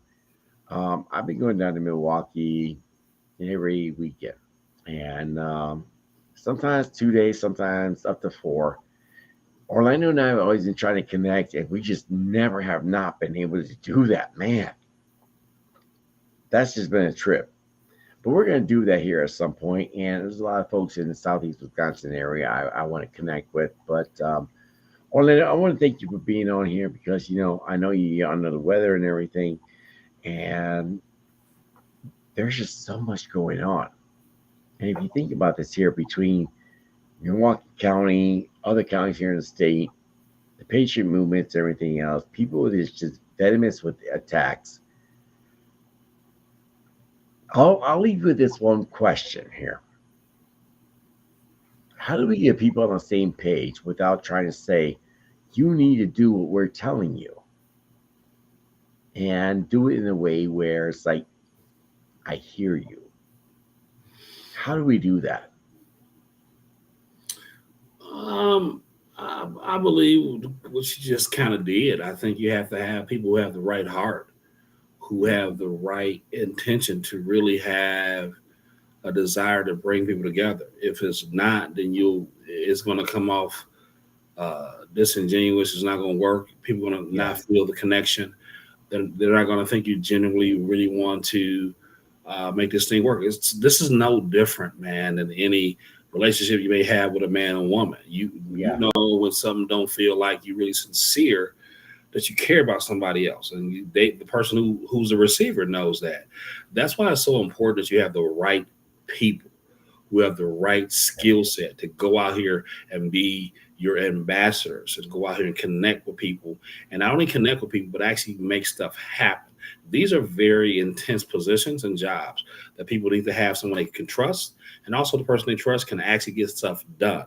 Because if you don't get stuff done, people will say, well, they just sent somebody just to shine me on. That's all they do. Absolutely. So you have to have people who have the ability to also to make the connection in a way that's not judgmental, and to say that you're wrong, or to say that, I'm here to listen and learn, or how can we make this better? It's you. Some people have the gift, and some people just don't. It's a skill set. It's a skill Yeah. set on how people can get people to talk to each other and say, "Yep, you have every right to be upset." When I learned about like the non-endorsement, and I would ask people in these chairs like, why don't you? Oh, we don't want the non-endorsement. It's a power grab. They don't. It's that they don't. I don't want that. That's not representing all the people. And you started to ask these chairs who I guess trusted me having a genuine like, why don't you like it? And it would quietly say, Orlando, we feel neglected. They don't stop. The statewide parties don't. The statewide elections don't swing in our district, in our areas. They don't care what we say. So they only go to Milwaukee, Waukesha, Ozaukee, the places, the Dane County, and that's all they go. They don't talk. So it really had very little to do with the endorsement process itself. Versus, I felt neglected. Even when you talk about like abortion with women, when you talk to when you really drill down that issue with women, it has very little to do with the child. Has more to do with a lot of women still think that men are just male chauvinists, and that they think men are trying to still talk down to them, and they like you trying to control me and run me. Mansplaining and toxic masculinity. But the comedy of that is that when you have a woman who's getting her ass whooped, what's she gonna do? She's gonna call cops, who are generally and traditionally men, who will enact violence on the man who has assaulted her. My only point of it is that so often the initial pushback isn't really the issue. It's No. deep. It's deeper. You have to have people who have really the ability to have great customer service, and currently we just don't have voices like that who really genuinely say, "I want to make this right. I want to win. We can't win if we don't have you. And how do we get you on board if we don't always see eye to eye?" And right now we got too many people who think they know, too many excuses given, too much cover given, too much, putting folk like you ain't that important. And you just have bad people who don't know how to deal with interpersonal relationships. It's just really bad. That's an excellent point there, because the interpersonal relationship is probably the single most important thing going on. And I was talking to my mom today, and no, it's yesterday, and I was talking about that. You can amass all the wealth in the world, you can amass all the treasures and everything else, but at the end of the day, what is it that you take with you when you go to the pearly gates, when you go to the great beyond, to Valhalla, to the gates of St. Peter? It doesn't matter. At the end of the day, it's the love, the relationships, the camaraderie that you have built in your lifetime. And I think that's an appropriate note to end this conversation, as we've exceeded 3 hours. I'll give you this, Ed, and I'll let you go. Yes, sir.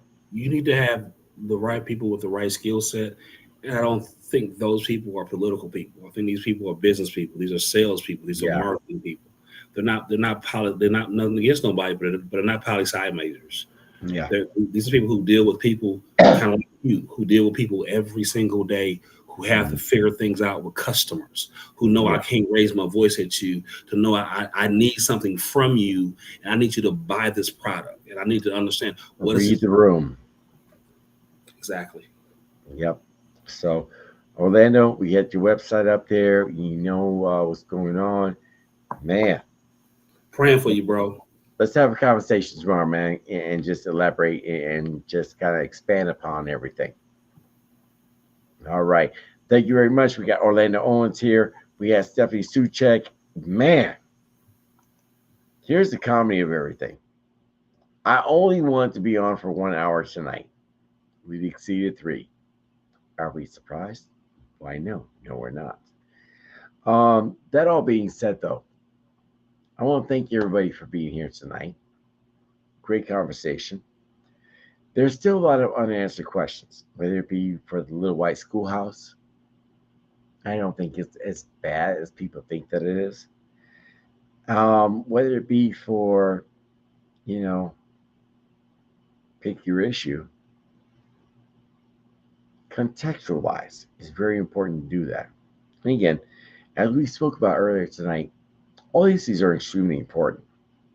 But what's more important is the issues that revolve around the interpersonal relationships that we have with one another.